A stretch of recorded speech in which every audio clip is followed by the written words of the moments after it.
the case of Brett Ryan. Brett grew up in a prosperous and large Canadian family. His parents, Bill and Susan, had 4 sons. Brett's parents tried to teach him through their own actions. His father held a prestigious job at the Toronto Star daily newspaper and had various hobbies like sports, yoga, and psychology. Likewise, Susan was very hardworking. Their entire household rested on her shoulders. She not only devoted time to her husband and children, but also managed the huge house in Toronto's prestigious area without any help from gardeners or craftsmen. Just like his older brothers, Brett went to university after high school. He always aimed to be better than his siblings, so he advertised painting services in a local newspaper for Toronto residents' houses and fences. Initially, things went well. He made his first earnings and Susan was proud of him, often using him as an example for others. However, making money as a part-time job is one thing. Dropping out of university to spend all your time inhaling paint fumes without proper education is another matter altogether. After some time in university, Brett decided to drop out. For the first couple of years after this decision, Brett still felt confident compared to his older brothers.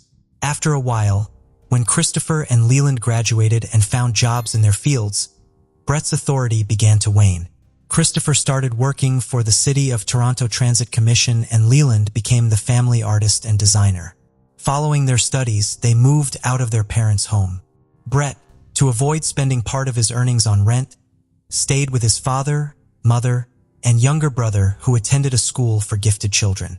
With each passing year, Brett grew more desperate due to his mounting debts and his inability to pay them off. He developed depression. By 2007, when Brett was already 26 years old, his debt had ballooned past $60,000. Although Brett was considered an intelligent individual, he did not know how to effectively use his mind. He always put on a cheerful face and helped everyone around him. He was a participant in volunteer initiatives. Consequently, no one could fathom the depth of despair within him. Eventually, a fateful moment arrived when nothing could be done. On October 28, 2007, Brett had no work orders for house painting or any other tasks around the house.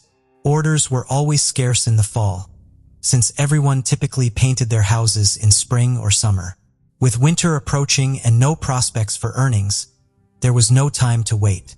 Brett donned all the old clothes he had in his closet, a hat, a long sweater from his older brother, and a scarf knitted by his mother. This particular scarf was comically long. Brett hadn't worn it before, but now found it useful. He wrapped it around his face, leaving only a narrow slit for his eyes, and headed for the bank, located on the outskirts of his neighborhood. Clutching a thick folder, Brett waited for his turn at the bank. When an employee finally summoned him, he approached her and quietly informed her that he had a gun with him. He instructed her to take all the money out of the bank's cash register and give it to him. The girl, shaken with trembling hands, handed him all the cash from the register. Brett then quietly exited the building to avoid drawing the attention of the guards. Once outside, he ran. Upon counting the stolen money, he realized it amounted to just over $1,000. This sum was far from sufficient to clear his debts. He calculated that robbing about 60 banks would be necessary to meet his financial obligations. Despite how improbable that seemed, he saw no alternative. In the initial days following the robbery, Brett was consumed with fear that the police might track him down. To avoid detection, he refrained from going home and informed his mother that he had a job in a neighboring town. Instead, he spent nights in his car cautiously approaching his house periodically to check if any police cars were hidden nearby. Each visit confirmed silence and no signs of pursuit. This reassured Brett that his plan was working. The success of the first robbery led to more, a second, a third, and a fourth. Each time, Brett took precautions to change his appearance by wearing different clothes, purchased secondhand or even retrieved from trash, and burning them afterward. He also invested in a fake beard from a costume store, since bank employees always mentioned his beard in their testimonies. News outlets in Toronto began covering stories about the bearded robber, but despite this notoriety, he never managed to gain substantial amounts through these crimes, the most being just $3,000 per robbery. Brett hit a snag when police identified his vehicle on surveillance cameras and traced it back to his residence. Lacking solid evidence for an arrest, law enforcement decided simply to monitor him closely. For about 15 days following this new development, Brett refrained from further robberies, even though no more than 3 or 4 days typically passed between crimes before this. His unusual hiatus led some officers to believe they were tailing an innocent person and wasting resources on a dead end. But then fortune turned in favor of law enforcement. Brett left the house, got into a car, and later exited not far from the bank. Wearing a different and unusual outfit, he entered the branch and remained there for some time. Upon leaving, he was immediately apprehended by the police, who announced that the much-discussed bearded robber had finally been caught. Brett had been under investigation for 7 months and was charged with armed robbery. Interestingly, despite having a gun permit, the bearded robber always entered the bank unarmed. He did not even carry a kitchen knife. In total, he faced 19 charges and was subsequently imprisoned. Brett and his family filed multiple appeals, which led to only 8 of the 19 counts being upheld. However, Brett didn't stop there. At the first opportunity to apply for parole, he submitted a petition. In it, he requested consideration of his severe depression caused by 2 failed relationships and substantial debt. Additionally, he emphasized that he committed these crimes without intending to harm anyone and without carrying any weapons. His remarks were taken into account. However, to secure early release from prison, he had to undergo sessions with a psychologist. These sessions had a positive impact on Brett's behavior and mindset while incarcerated. During this period, he did not communicate with his family but eventually took steps to mend those relationships. The positive changes in Brett were recognized by the commissioners overseeing his case. Consequently, on November 24, 2010, Brett was released from prison. Nonetheless, this hard-won freedom turned out to be more challenging than anticipated. Before becoming known as Brett the Bank Robber, he was simply a painter burdened with personal struggles. Post-incarceration life proved difficult. Few companies were willing to hire an ex-convict with such a tainted background. Even when hired for house painting services, clients would cancel upon recognizing him as the infamous bearded robber. The social repercussions extended to his family as well. Neighbors who once praised Susan's garden began spreading unpleasant rumors about them. The Ryan family decided to sell their house hastily and move to Scarborough, where Susan started cultivating her new garden afresh. Despite these challenges, Brett managed to find employment at a trading company. However, his salary was modest. His parents also assisted financially in helping him rebuild his life and continue his university education. Brett continued to see a psychologist. Each session, the specialist advised him not to sever ties with his family. The psychologist's advice proved effective. However, Brett's financial situation remained precarious. Then, in September 2011, a significant positive event occurred in his life. He met Kristen Baxter. Kristen was an exceptional girl. She owned an apartment with windows that offered a stunning view of the sea, which provided the young couple with a picturesque landscape to enjoy. She was also athletic, maintaining excellent physical condition. Crucially, she was unconcerned about Brett's past. As a couple, they traveled periodically and had even visited Australia. Brett's parents were delighted to observe his relationship with Kristen flourish. They were confident that Kristen would encourage him to advance in life and secure his place in society. Life seemed to improve for Brett until his father passed away. This loss profoundly affected him and triggered a return of depressive symptoms. Consequently, he had to increase his visits to the psychologist and spend time supporting his mother, both emotionally and financially, despite his limited resources. Realizing that their relationship needed to advance beyond casual dating, given their maturity, Brett decided to make a commitment to Kristen. He had saved some money and discussed his intentions with his mother. He expressed his desire to propose to Kristen, the goal being a memorable proposal she couldn't refuse. Understanding her son's intention, Susan provided additional funds for him to purchase an engagement ring. Notably, the couple had previously discussed their future together, and it was clear that Kristen did not require an extravagant gift or similar symbols of commitment. Brett's proposal to Kristen meant the world to her, signaling his serious intentions. Despite this, he decided to go the extra mile and purchased a gold ring adorned with a sizable diamond for his beloved. Naturally, Kristen accepted his proposal. From there, they began planning their wedding. Brett, agreeing with all of Kristen's decisions, nodded in approval. However, the rising costs and financial implications unsettled him. He started worrying about his career prospects and financial stability. Determined to secure a stable job, Brett found an engineering position at a prominent tech company online. He meticulously prepared his resume and applied for the job. To his delight, he was invited for an interview and subsequently received a job offer. Elated by the news, Brett shared it with Kristen and his mother. Eager to make a good impression at his new job, he asked his mother for money to purchase an expensive suit. As always, she didn't refuse him. Yet, just when everything seemed perfect, Brett received a disappointing call from the company. Their security team had uncovered details of his criminal past, leading them to rescind their offer. This news hit Brett hard. It was like a bolt from the blue. His spirits dropped immediately. Frustration set in as he considered the futility of ongoing interviews, each ending in rejection due to his past. Faced with repeated setbacks, Brett decided that rather than continuing with futile efforts and investing time in studies that seemed pointless due to his tarnished record, he would use the funds allocated for university studies on their wedding instead.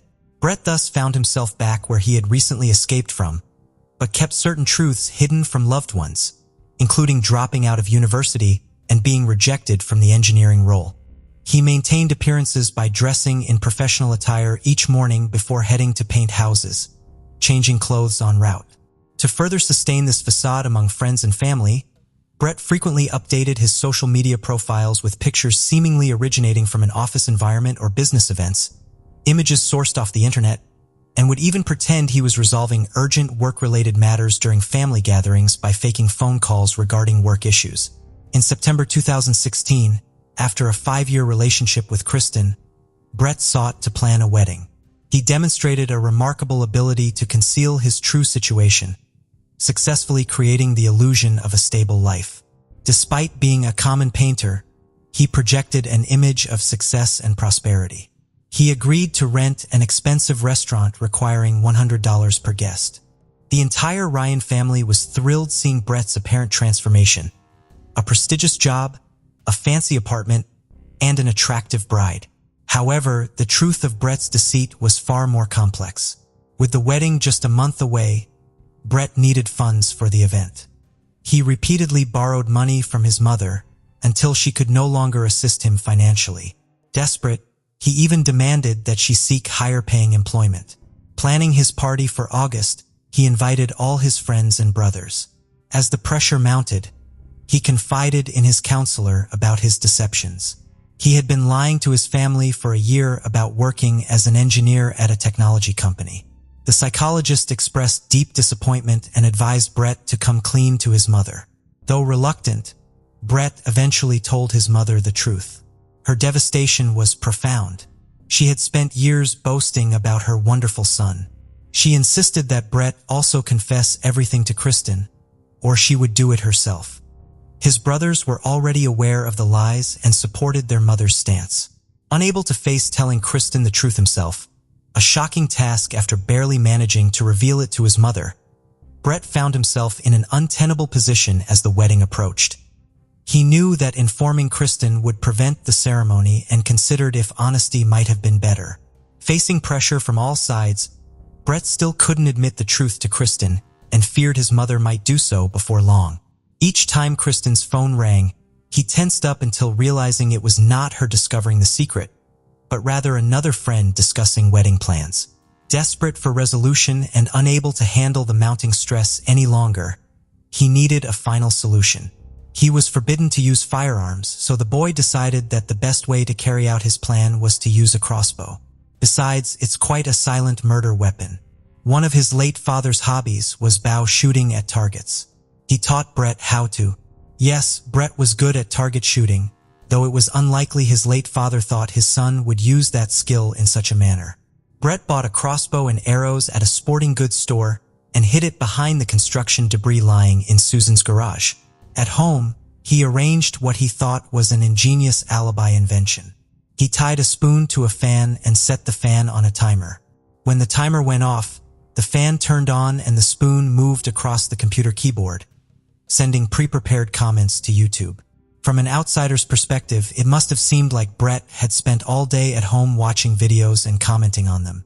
On the morning of August 25th, Brett, dressed in strange clothes that hid his face, left the house through the back door to avoid security cameras, and took a train to his parents' house. His aim was to eliminate anyone who might disrupt his and Kristen's well-being once and for all. Susan was very surprised at her son's unexpected arrival. She had not been feeling well that day, but Brett, despite his mother's condition, began once again to persuade her, and even demand, that she not tell his future wife anything. The mother categorically refused him. Then Brett began to get angry. Susan sensed something wrong seeing her son's mad eyes, and warned him that she had already called Christopher, and he was on his way. Brett went berserk. He ran to the garage to get the crossbow, but found that his anger and adrenaline overflowed him with such force that he couldn't even make a shot. Instead, he bludgeoned his mother with the butt of the gun, and finally ensured she was dead by tightening a rope around her neck. After throwing plastic bags over the body, Brett loaded the crossbow with arrows and hid in the bushes, waiting for his brother to arrive. After a while, Christopher arrived and started calling for their mother or brother, but received no response. Only an arrow shot from behind which pierced his neck, causing him to die within minutes. The next victim was Alexander, their youngest brother. As it turns out, Susan had managed to call him too before everything happened. He was also shot in the neck, but either the arrow did not penetrate deeply or it missed vital arteries. Thus, Alexander did not die immediately, but began to scream and call for help.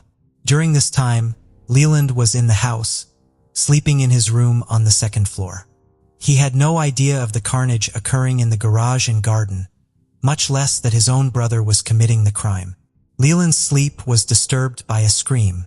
Coming downstairs, he saw Brett trying to strangle Alexander. A fight broke out between Leland and Brett. As soon as Leland gained the upper hand and managed to push Brett aside, he ran to the neighbors and called the police. Brett stayed in the house. He had nowhere to run. He realized this was the moment he had completely ruined his life. With nothing else to do, he took out his phone and wrote Kristen a letter asking her to forgive him. When the police arrived at the crime scene, they saw a bloody Brett sitting next to his equally bloody, but still alive brother Alexander, who would later die in the hospital. Brett himself asked the policeman to handcuff him and take him to the station where he confessed everything. Brett also informed them that his mother's body was hidden under packages in the garage, but it was impossible to help her. At both the police station and later at trial, Brett admitted that he did not intend to kill Susan. His plan was merely to scare her. However, he did plan to kill Christopher and Alexander that day since they were witnesses, and if they hadn't arrived, they would still be alive. Almost 10 years ago, he tried justifying everything with his depressive state, but it did not soften his sentence. Despite acknowledging that Brett confessed everything on his own accord and did not hinder the investigation in any way, the judge sentenced him to 3 life terms, 1 for each murder, with parole eligibility in 2041. As for Leland, he is not speaking to reporters but is known throughout Toronto as the sole survivor of that dreadful incident. On June 15, 2023, Chad Dorman returned home early from work and requested that his 3 sons and wife join him in the primary bedroom for a nap. Sometime after they lay down on the bed, Dorman opened his gun safe and retrieved a rifle. Dorman then shot Hunter twice, killing him. His wife began trying to help Hunter while telling the other 2 sons to run. At this point, the stepdaughter, who was watching television, was entering the bedroom and witnessed the first shots. She ran after Clayton, telling him to keep running. Dorman chased him into a nearby field, shot him from behind, and then point blank in the head. The suspect carried Clayton's body back to the house's yard. The stepdaughter then re-entered the house, picked up Chase, and escaped to the road. Dorman followed her and aimed the rifle at her, telling her to put Chase down. He tried to fire but was out of ammunition. Chase ran to his mother, who was now outside in the yard trying to render aid to Clayton. The stepdaughter got away and informed a passerby what her stepfather was doing before continuing to run towards the nearby Monroe Township Fire Department. Dorman then went inside and carried Hunter's body outside, laying him in the yard. He then tried to wrestle Chase from his wife, reportedly biting her in the process. When she managed to grab the rifle, Dorman fired, shooting his wife in the thumb. She dropped Chase, whom Dorman then shot in the head. Dorman then laid Chase's body down next to his brother's and sat on the side stoop of the house, watching his wife try to resuscitate the boys until police arrived at 4:25 p.m. Chad Dorman was born in 1990 in Ohio, USA, and was the cherished only child of Kit and Gloria Dorman. From the start, he was the apple of their eye. Chad had what you'd call a normal childhood. His family was middle class, so he managed to get through elementary and high school without any major issues. He wasn't exactly a standout student, but he got by, passing his classes and staying out of trouble. However, things took a turn once Chad hit adulthood. He started drinking heavily and driving recklessly, which led to numerous traffic tickets and fines. At one point, he even crashed his car and fled the scene, ignoring multiple court summons. The real wake-up call came in 2010 when Chad was accused of domestic violence against his own father. Despite the charges, his father refused to testify against him, not wanting to see his son in trouble, so the case was dismissed. But history repeated itself, as Chad faced another domestic violence accusation, this time from a partner. Like before, the case went nowhere because no one would support the charges, holding on to hope that Chad would change. And change he did, at least for a while after meeting Laura. He fell head over heels for her. Unfazed by her having a daughter, Alexis, from a previous marriage, they soon started a life together, moving to a residential neighborhood in Monroe, Claremont County. The family grew with the arrival of 3 sons, Clayton, Hunter, and Chase. By early 2023, Chad was 32, Laura was 34, Alexis was 16, and the boys were 7, 4, and 3 years old, respectively. The Dormans settled nicely into their peaceful community. In their free time, Clayton and Hunter loved playing baseball. Their coach really liked them and always talked about how energetic and happy they were during practice. He described Hunter as a natural prankster and Clayton as the more serious one, always focused on getting the plays right and cheering on the team. Though both boys shared a love for sports, their other interests varied. Clayton enjoyed building with Lego, riding his go-kart, playing with his dog, and especially taking care of his younger brothers. Hunter, the more adventurous one, was often found playing in the yard, splashing in the creek, or bouncing on the trampoline, always showing lots of affection. Every day, he would tell his mom and sister how much he loved them. Even though Chase was very young, he had already shown a vivid imagination, spending most of his day pretending to be a superhero. The rest of the time, he was glued to Laura, sharing a special bond. The community often spoke of how close the Dorman family was, amazed by their strong connection and shared moments. Yet, behind closed doors, things were quite different. Neighbors frequently heard Chad yelling at Laura and the kids, with hardly a day passing without some outburst. Close friends noticed the situation deteriorating, describing Chad as a ticking time bomb. The abuse escalated to the point where Laura threatened to leave. Despite the turmoil at home, Chad tried to keep up appearances publicly. In June 2023, he updated his Facebook profile picture to one featuring the 3 kids and followed up with more posts, including one from the baseball field where Clayton, Hunter, and Chase gave thumbs up, suggesting all was well. At the time, the photo raised no alarms and seemed to depict a happy family scene. Those aware of Chad's abusive behavior chose not to intervene, hoping the family situation was improving. On Wednesday, the 14th of the month, the kids had a baseball game. Chad, Laura, and Chase came to support them. After the game, the head of New Richmond Sports Association noticed Chad interacting with the kids, instructing them to get into their car seats, seemingly caring and responsible, which left no suspicion about his true nature. Unbeknownst to everyone, that would be the last time the children were seen alive. The next day, Chad came home early from work and asked his wife and children to join him in the master bedroom for a nap. While the rest of the family was sleeping in the master bedroom, Chad's 16-year-old stepdaughter was watching television in the family room.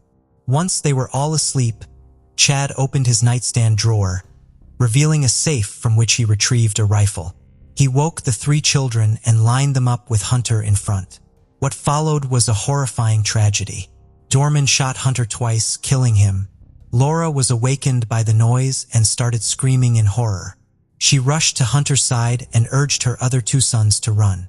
Meanwhile, Alexis, in the next room watching TV, heard the gunshots and ran into the bedroom. She saw her stepfather chasing Clayton and started running after them. The boy raced to a nearby field, but despite his speed, Chad caught up with him, treating it like a hunt. He then shot the boy as he ran, causing him to fall and allowing more time to shoot him again at close range. He then carried the lifeless body back to the house. After witnessing this, Alexis rushed inside to grab Chase, hoping to save him. Her plan was to head for the nearest road, but they never made it out of the house because Chad caught up again. He told Alexis to put down Chase, but she refused. Chad tried to shoot, but the gun clicked, empty of bullets. Just then, Laura appeared in the yard, trying desperately to revive Clayton but to no avail. Alexis put Chase down, telling him to run to their mother, saying she would go for help. The little boy ran to Laura's arms for safety. Meanwhile, Chad went back inside to reload his gun and came back to grab his son Hunter. After leaving Hunter in the yard, he tried to snatch Chase from Laura. They struggled, and Chad bit Laura's hand before shooting her in the same spot. She dropped Chase and Chad took him. He then shot the boy in the head. Satisfied with his actions, Chad placed Chase beside his brothers and sat on the side porch, sinisterly watching as his wife tried in vain to revive the children. It was 4:14 p.m. when Laura realized there was nothing more she could do. She called the police, hysterically screaming that she had lost her babies. The father had fired 9 shots. One boy was shot once and the other 2 were each shot 4 times. Meanwhile, Alexis was running towards the Monroe fire station, screaming for help. A neighbor driving by stopped to ask what had happened. Alexis told her that her stepfather had killed everyone at home. The neighbor offered to take her in the car, but Alexis refused, saying she couldn't leave her family behind and continued running towards the fire station. The neighbor parked and called the police, recounting Alexis' story. When asked if she could check on the house, she said she didn't want to get close, fearing she might be shot too. By this time, 911 operators had received 2 calls about the incident and had alerted the officers who rushed to the Dorman residence. The neighbors, having heard the shots, were in their yards trying to see what had happened, unaware of the full extent of the tragedy. At 4:30 p.m., the police arrived at the scene. They found Chad calmly sitting on a step outside, rifle in hand, soberly stating he wasn't going to resist arrest and admitting to the crimes, insisting they take him to jail. In this gripping footage from the police body camera, we witness the moment law enforcement apprehends Chad Dorman. The scene unfolds with palpable tension as officers approach, capturing the crucial interaction that led to his arrest. Despite the calm exterior he presents, the gravity of the situation is evident. While Chad was detained, the immediate focus shifted to the 3 children who were found lying in the yard with gunshot wounds. Paramedics tried to perform CPR, but to no avail. Within minutes, the tragic deaths of the children were confirmed. Attention then turned to Laura, who had a gunshot wound to her hand, not life-threatening.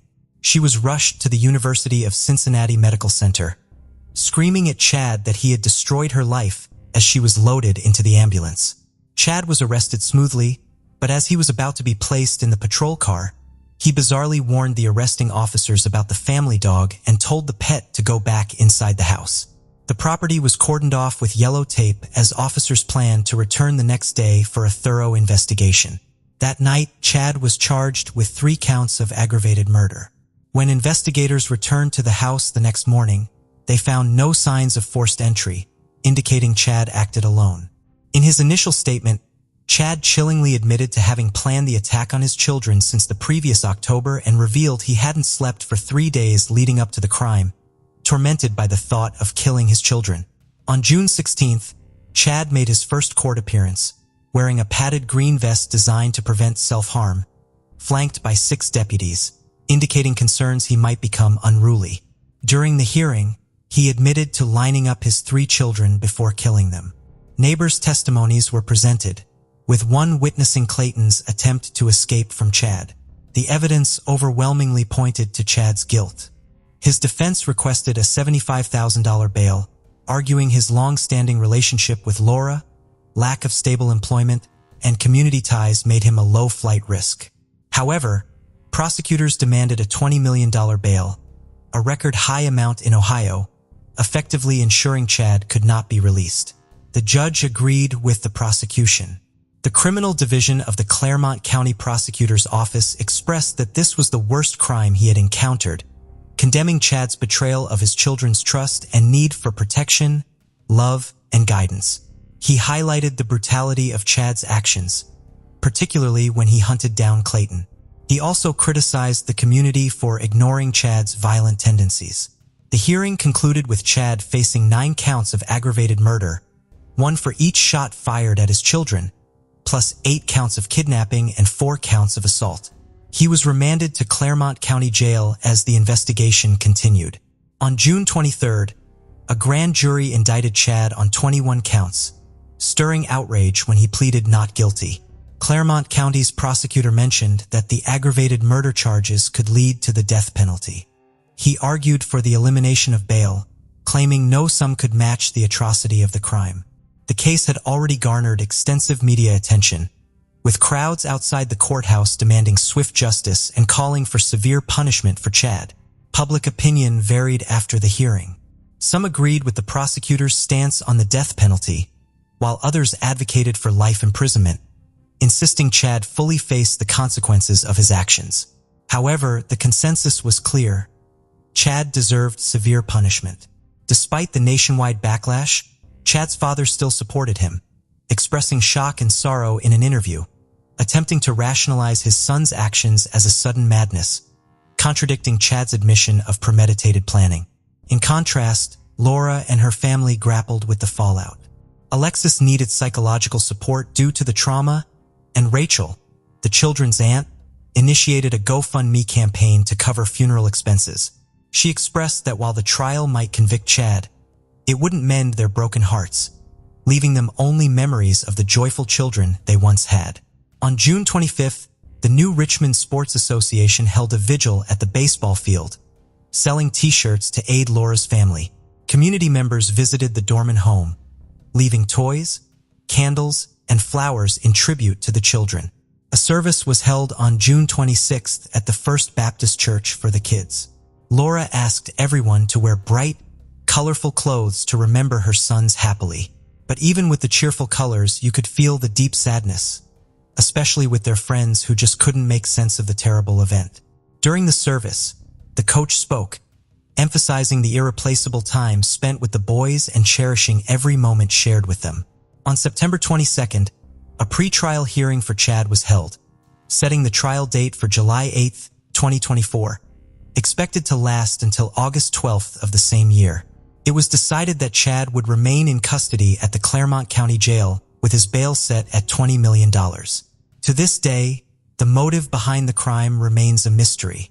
No one knows what truly drove Chad to kill his 3 children. Some media suggest he might have been seeking revenge against Laura, who planned to leave him due to his violent behavior towards her and the children.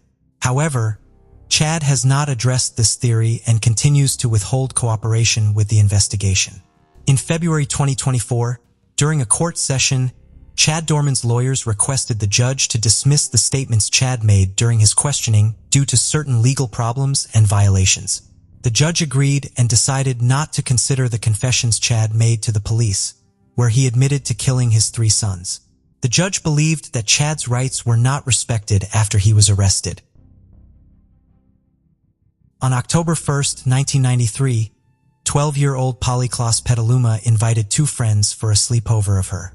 The evening proceeded smoothly until Polly's mother, Eva, was abruptly awoken by intense screaming. She soon discovered that her daughter had been kidnapped by an unknown assailant.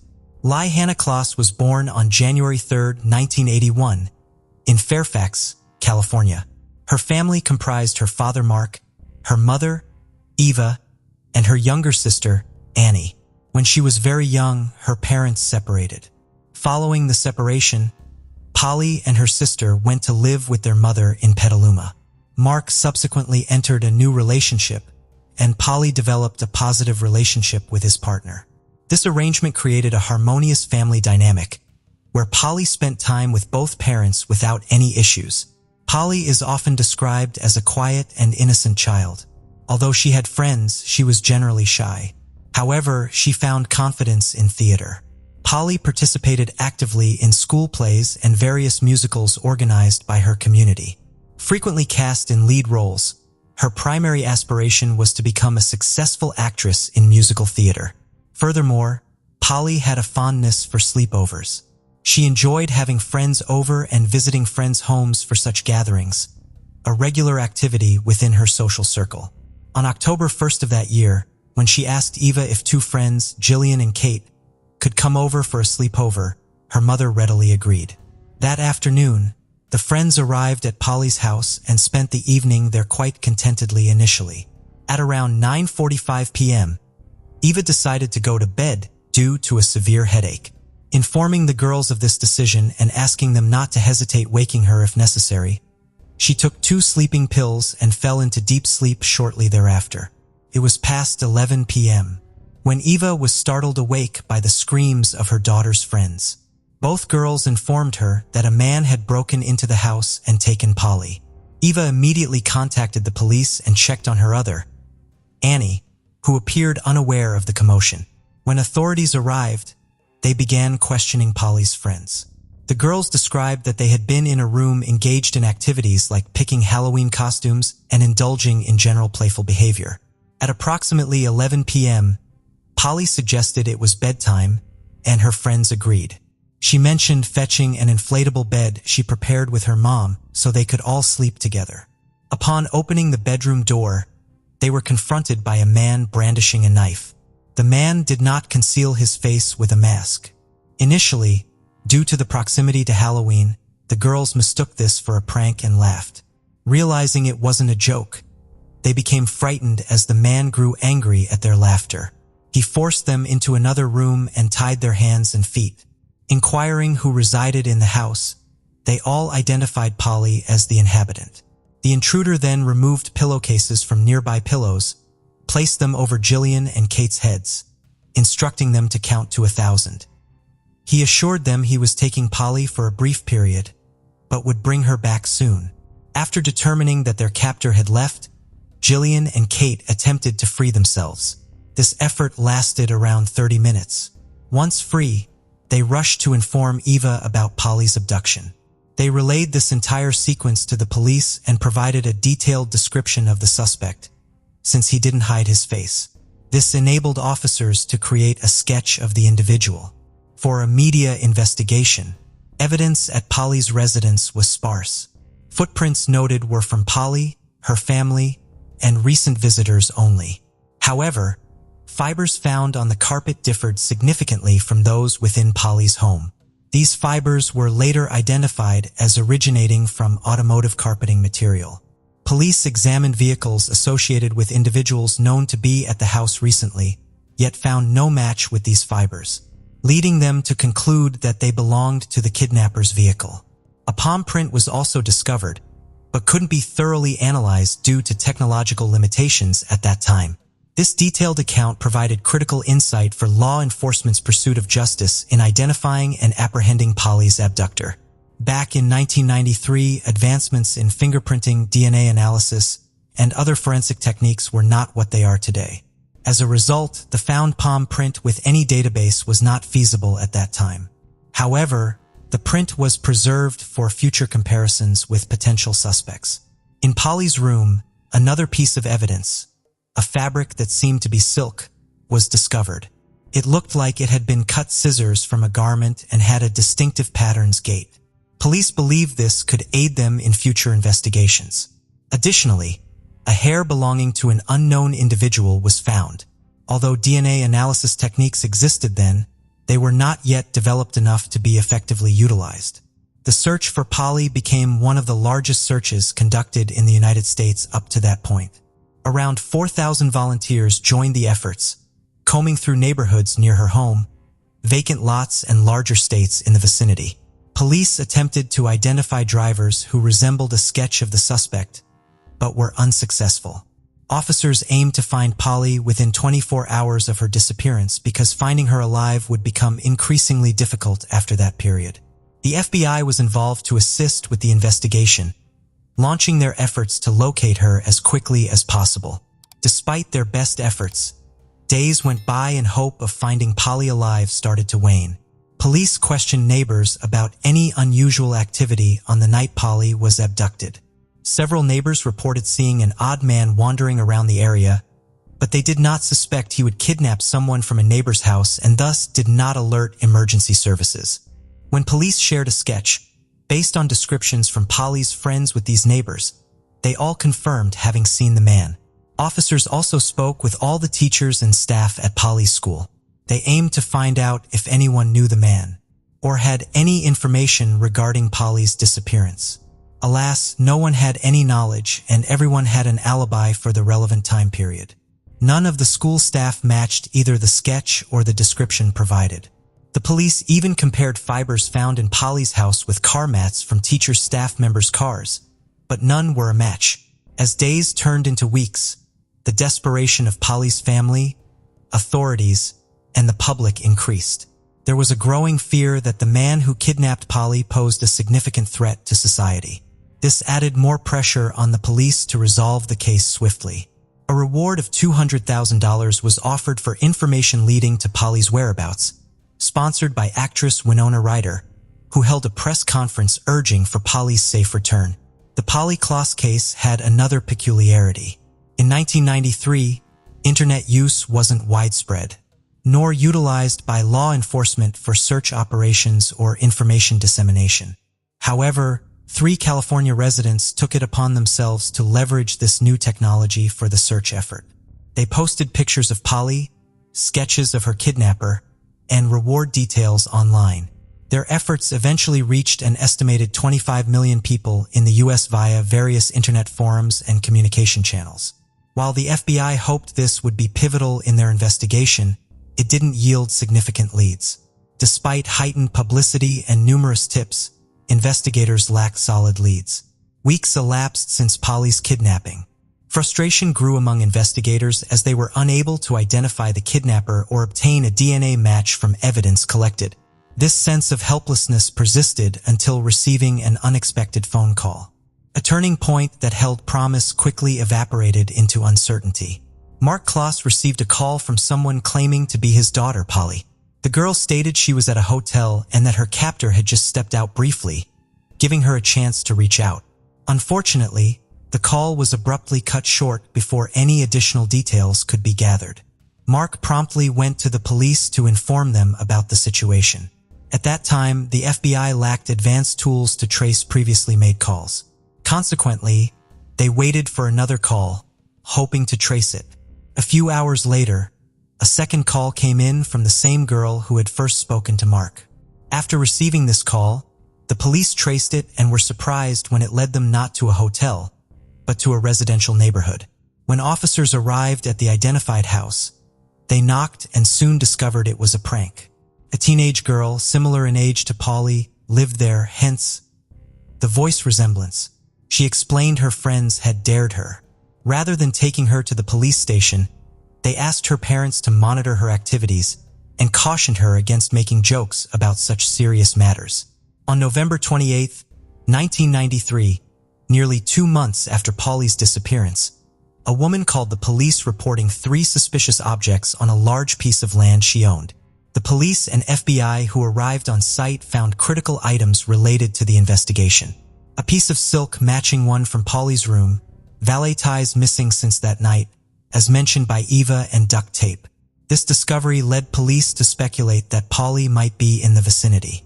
Further investigation revealed new information. On the day of Polly's disappearance, this same woman had reported strangers frequently trespassing on her extensive wooded property with only a small house, and no perimeter fence.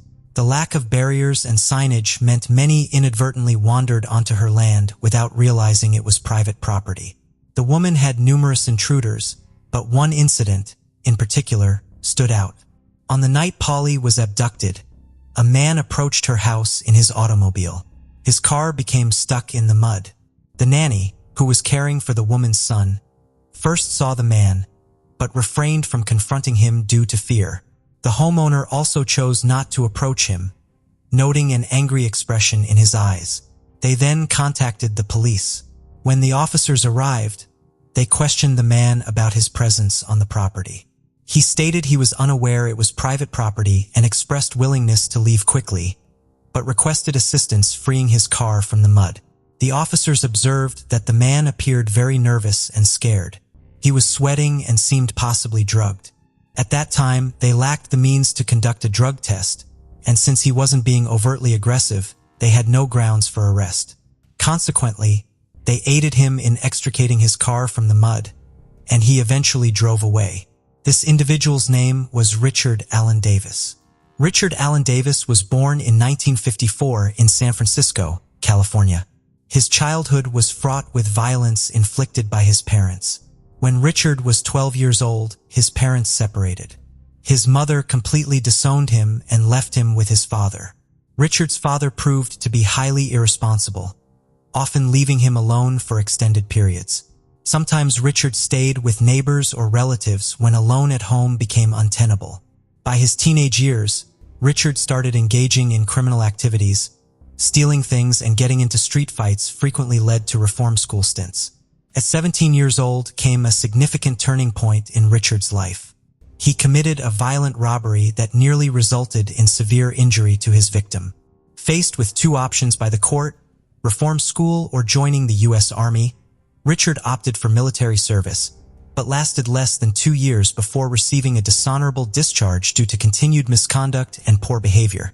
As Richard matured, he continued to encounter problems, and his criminal record grew significantly longer.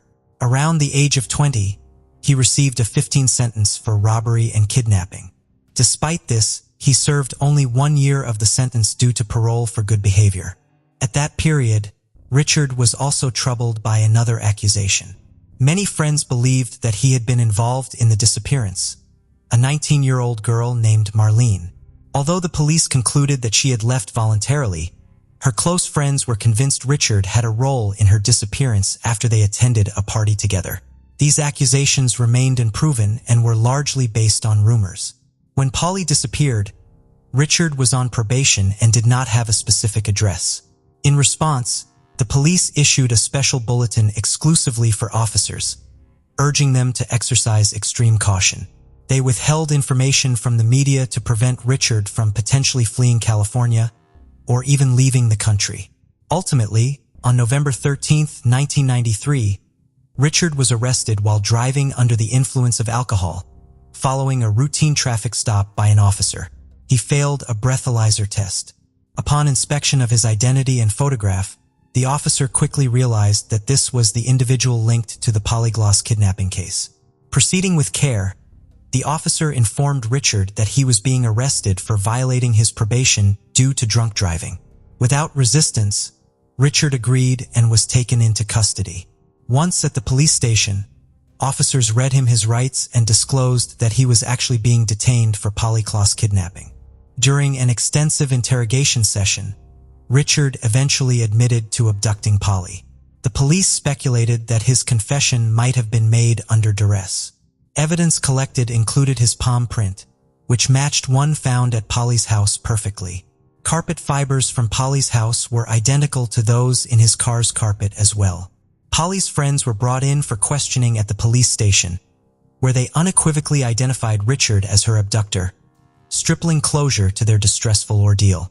Another piece of silk, identical to the one found in the girl's room, was also discovered in his car, and on the property of the woman who had contacted the police. Everything was against him, so he finally decided to confess. He mentioned that he had been using illegal substances with friends that day and was not feeling well. He made the decision to break into a house in a certain neighborhood to commit a burglary. Richard drove around for some time before arriving in Polly's neighborhood. He noticed an open window in a house and decided to climb in. According to him, he did not plan anything, never saw Polly, never saw her family, nor followed them. Once inside the house, he looked for valuables, but found few items of interest. Just as he was about to leave, Polly opened the bedroom door and saw him. Richard observed that Polly appeared very frightened, so he ultimately decided to take her with him. He stated that he put Polly in his car, began driving, and after a while stopped at a vacant lot. He violated Polly. Following this incident, he resumed driving. When the woman and babysitter saw Richard on private property, Polly was still in the back seat of his car. When police officers helped him pull his vehicle out of the mud, Polly was still alive. This caused much frustration among law enforcement personnel who believed her life could have been saved. Afterwards, Richard said he drove down the highway where he strangled Polly, dug a grave and left her body there. On December 4th, 1993, Richard informed police about the precise location of the grave where they began their search efforts. 2 months and 3 days after her kidnapping, Polly Klaas' body was located on the side of a highway in a grave dug by Richard himself.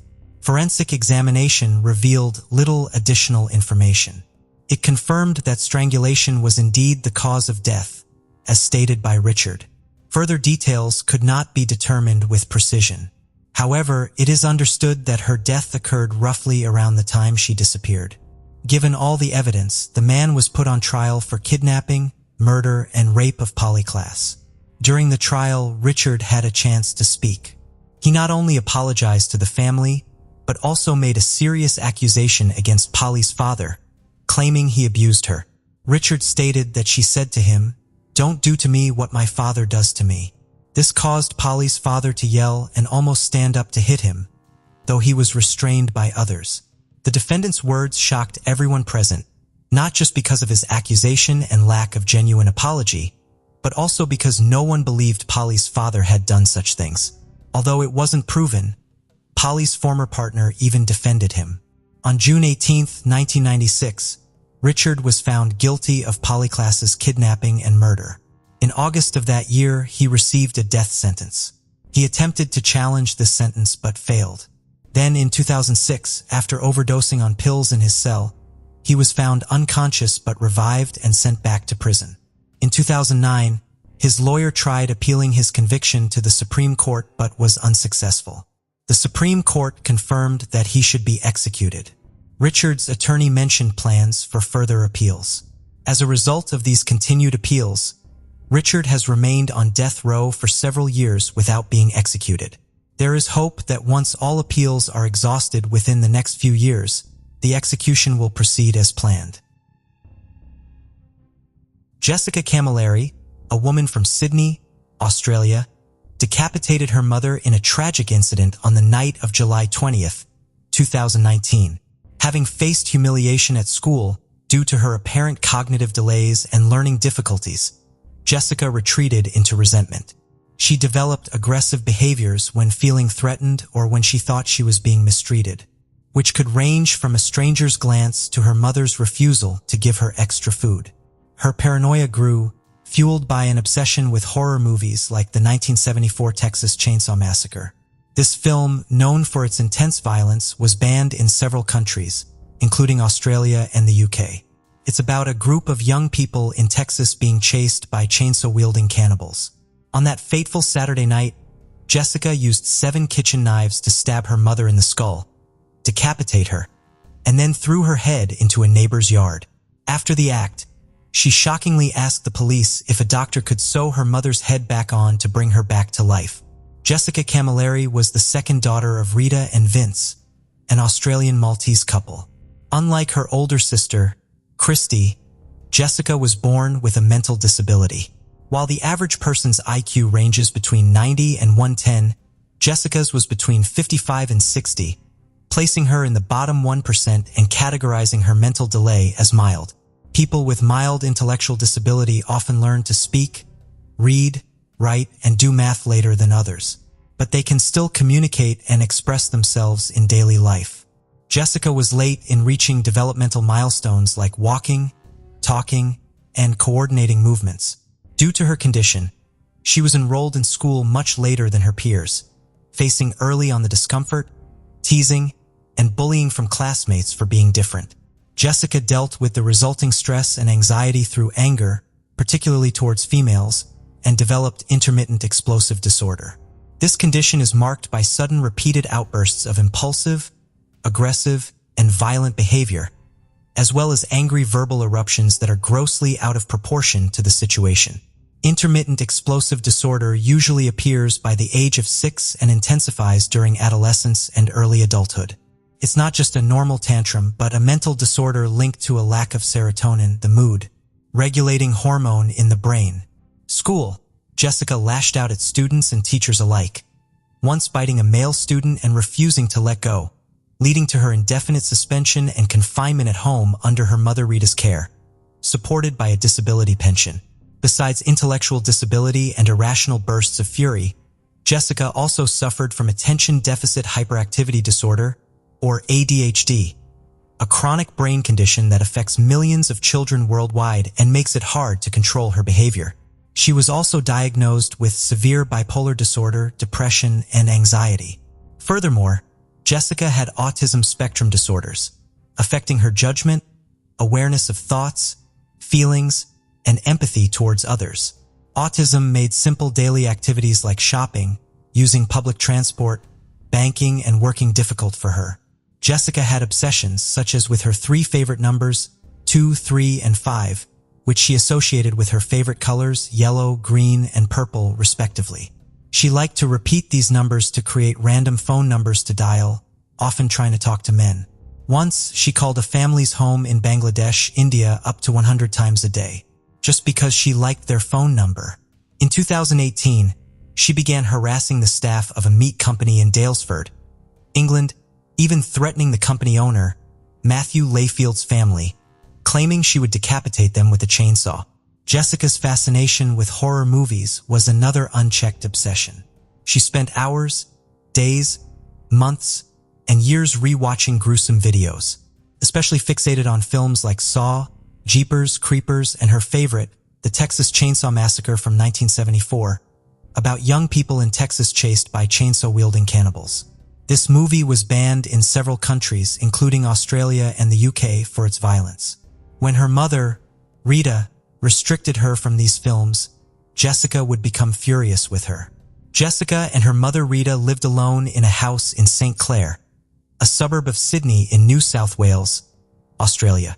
Vince, Jessica's father, divorced Rita during Jessica's teenage years because of the continuous behavioral problems of their daughter. The marriage couldn't withstand Jessica's outbursts, leading to its downfall.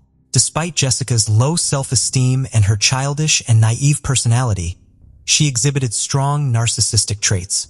Deep down, she believed she was unique and deserved special treatment because of her mental disability, which sometimes made her exploitative and egocentric.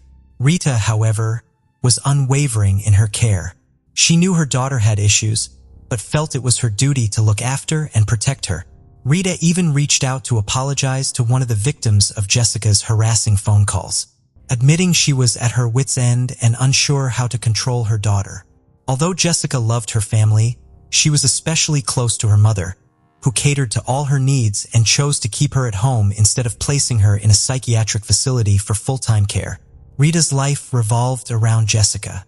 According to the Australian Institute of Health and Welfare, 1 in 5 Australians, or 20% of the population, approximately 4.8 million people, reported having a mental or behavioral condition between July 2017 and June 2018. Women reported a higher proportion of mental or behavioral conditions than men, and young people aged 15 to 24 had the highest proportion of mental or behavioral conditions. Mental illness refers to a clinically diagnosable disorder that affects a person's cognitive, emotional, or social abilities. It encompasses a range of conditions, including depression, anxiety, bipolar disorder, schizophrenia, and psychotic disorders. These conditions significantly impact an individual's emotions and how they interact with their community, affecting not only the individuals themselves, but also their families and caregivers. The tragic event of July 20th, 2019 was not an isolated incident. 6 years before the calamity struck the Camilleri family, Jessica had been convicted on a couple of occasions for common assaults, causing actual bodily harm. She had also previously attacked an aunt and her sister's mother-in-law by pulling their hair. However, she was never jailed. Instead, she was always left in the care of the one person who could tolerate her, her mother, Rita. Jessica had also been aggressive towards women in the streets and shopping centers who she perceived as looking at her wrongly or making her feel ashamed. She was once barred from a doctor's office after becoming paranoid and violent towards another patient in the waiting room. In early 2018, during a visit to the hospital with Rita, Jessica attacked a nurse. Jessica was admitted to a mental health unit for 9 days due to a severe mood disorder episode and was treated with lithium for supposed bipolar disorder, along with antipsychotic medications. By the end of 2018, about 6 months before the crime, Jessica had stopped taking her medication and started using natural remedies to manage her conditions. Rita was so desperate that she paid $2,500 to a medium on Queen Street in St. Mary's, a western suburb of Sydney, hoping to exorcise the demon she believed was inside Jessica. Rita's family and friends repeatedly warned her about the dangers of living with Jessica, but Rita insisted her daughter wouldn't harm a fly. Christy, Jessica's older sister, described their mother Rita as having a heart of gold, always putting others before herself, including Jessica, who repeatedly refused professional help. Rita's sister also recognized Rita's unconditional love for Jessica and often expressed concern that Jessica might harm her. However, Rita's motherly love blinded her to these warnings, ignoring them even the day before the fatal attack when she had to take Jessica to a police station because her daughter had made threatening calls to strangers again. On July 20th, 2019, Jessica felt humiliated by her mother in front of a man who merely walked past them in a parking lot. After visiting her sister, the two women returned home. Jessica asked her mother to order another round of food from Red Rooster, but Rita refused. Jessica then called the restaurant herself 3 times at 9:18 to 9:20, and finally at 9:21 p.m. Jessica also asked her mother to call a doctor to come to their house. Rita complied, but the doctor fled the home, terrified by Jessica's behavior, which chased him until he managed to escape in his car. Rita, out of patience and options, told Jessica she would call the emergency number and request an ambulance to take her immediately to the mental health care system. Jessica's worst episode of rage was about to unfold. That night of July 20th, 2019, 57-year-old Rita was dragged by her hair to the kitchen of her own home by Jessica.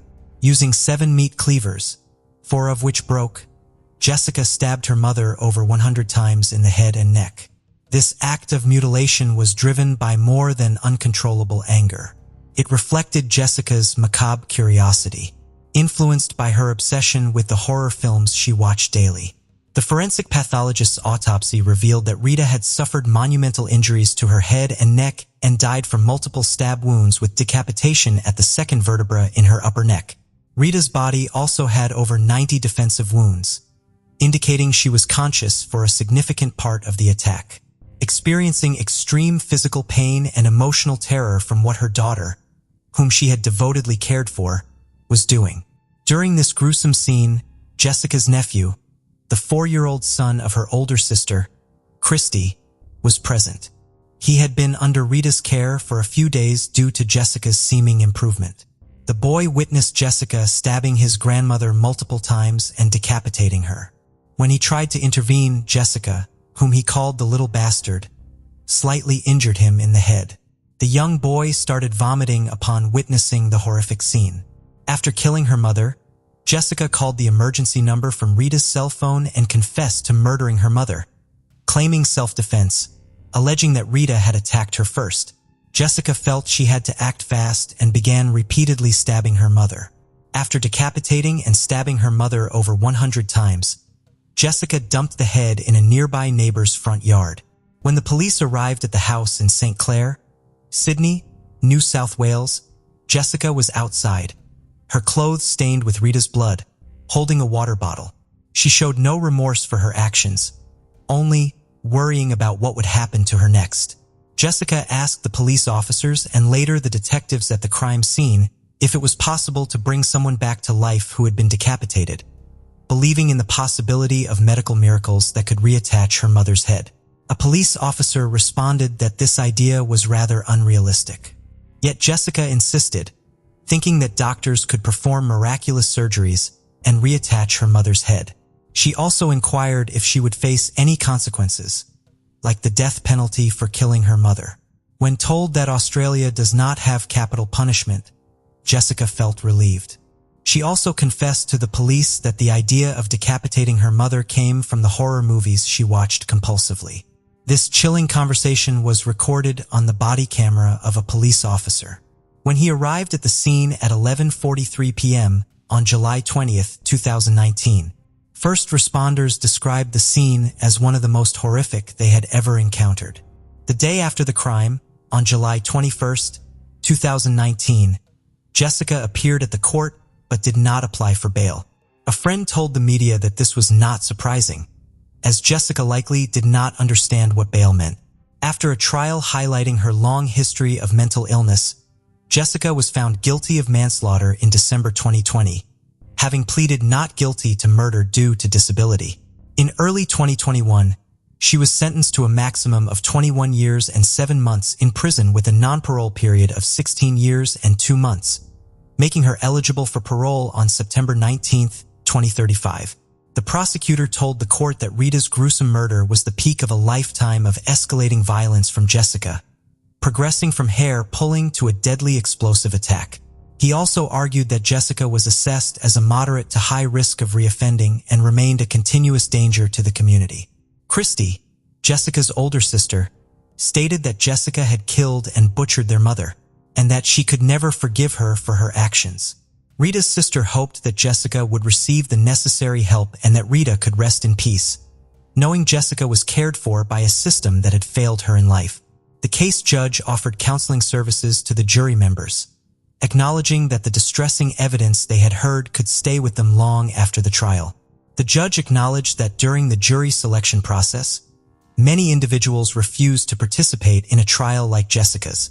She also stated that Rita's murder was one of the most severe cases of homicide a court could encounter. She described it as a crime of extraordinary cruelty and brutality, exacerbated by its occurrence in the victim's own home.